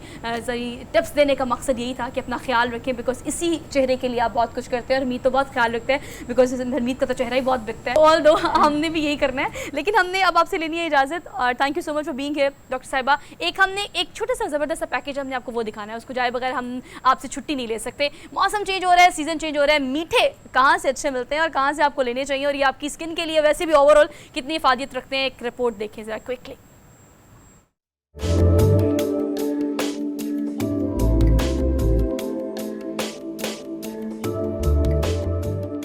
जब वो खुश खुराकी की या खुराक में मौजूद अज्जा की, तो गुजरांवाला के शहरियों से बढ़कर अशिया खुर्दनोश की खुसूसियत को कोई नहीं जानता। और आजकल शहरियों ने रुख किया है तुरशादा फलों के सरदार मीठे के रस का, जिन्हें मिट्टी की गड़वी में ठंडा किया जाता है और फिर ठंडे मीठों का रस निकाल कर नोश किया जाता है। टाइफाइड अगर बुखार हो तो इस सिलसिले में ये बड़ा इफेक्टिव है। हम हर साल हर रोज़ जो है ना ये पीते हैं आकर, क्योंकि इससे जिस्म की तवानाई पूरी होती है। साल भर में कुछ अरसा तक ही दस्तयाब रहने वाले इस मौसमी फल को उर्दू में मीठा, पंजाबी में मिठा और इंग्लिश में स्वीट लाइम कहा जाता है। यानी तीनों जुबानों में ये फल कहीं ना कहीं जायके में तुर्च और कड़वा होने के बावजूद मीठा जरूर है, जिस पर तबई माहिरीन का कहना है कि तुरशादा फलों का सरदार जायके में नहीं बल्कि किरदार में मीठा है। इस फल में ऐसे एंटीऑक्सीडेंट्स मौजूद है जो इंसानी जिस्म को नज़ला, जुकाम, ज़ियाबैतस, इमराज़ कल्ब और कई किस्म के कैंसर से लड़ने में मदद देते हैं। फीवर, टाइफाइड, मलेरिया वगैरह चल रहा है, तो विटामिन सी आपका इम्यून सिस्टम भी बूस्ट करता है। तो आपके इम्यून सिस्टम में पावर आ जाती है इन चीज़ों के अगेंस्ट लड़ने की, बैक्टीरियाज के अगेंस्ट, वायरस के अगेंस्ट। तो आई वुड से कि हाँ, ये इसके लिए बेहतर है। मीठों का ताल्लुक फलों में तुर्श यानी रूटेसियाई फैमिली से है, जो कि इस फैमिली में मौजूद तमाम फलों में सबसे कम वक्त के लिए ही दस्तयाब होता है। मॉनसून का सीज़न शुरू होते ही जब दुकानदार इन मीठों को मिट्टी की गड़वी में ठंडा करते हैं, तो शहरी भी इन मीठों के रस के साथ कम नहीं करते। कैमरामैन मुदस्सर गुज्जर के साथ बिलाल शफीक, पब्लिक न्यूज़, गुजरांवाला।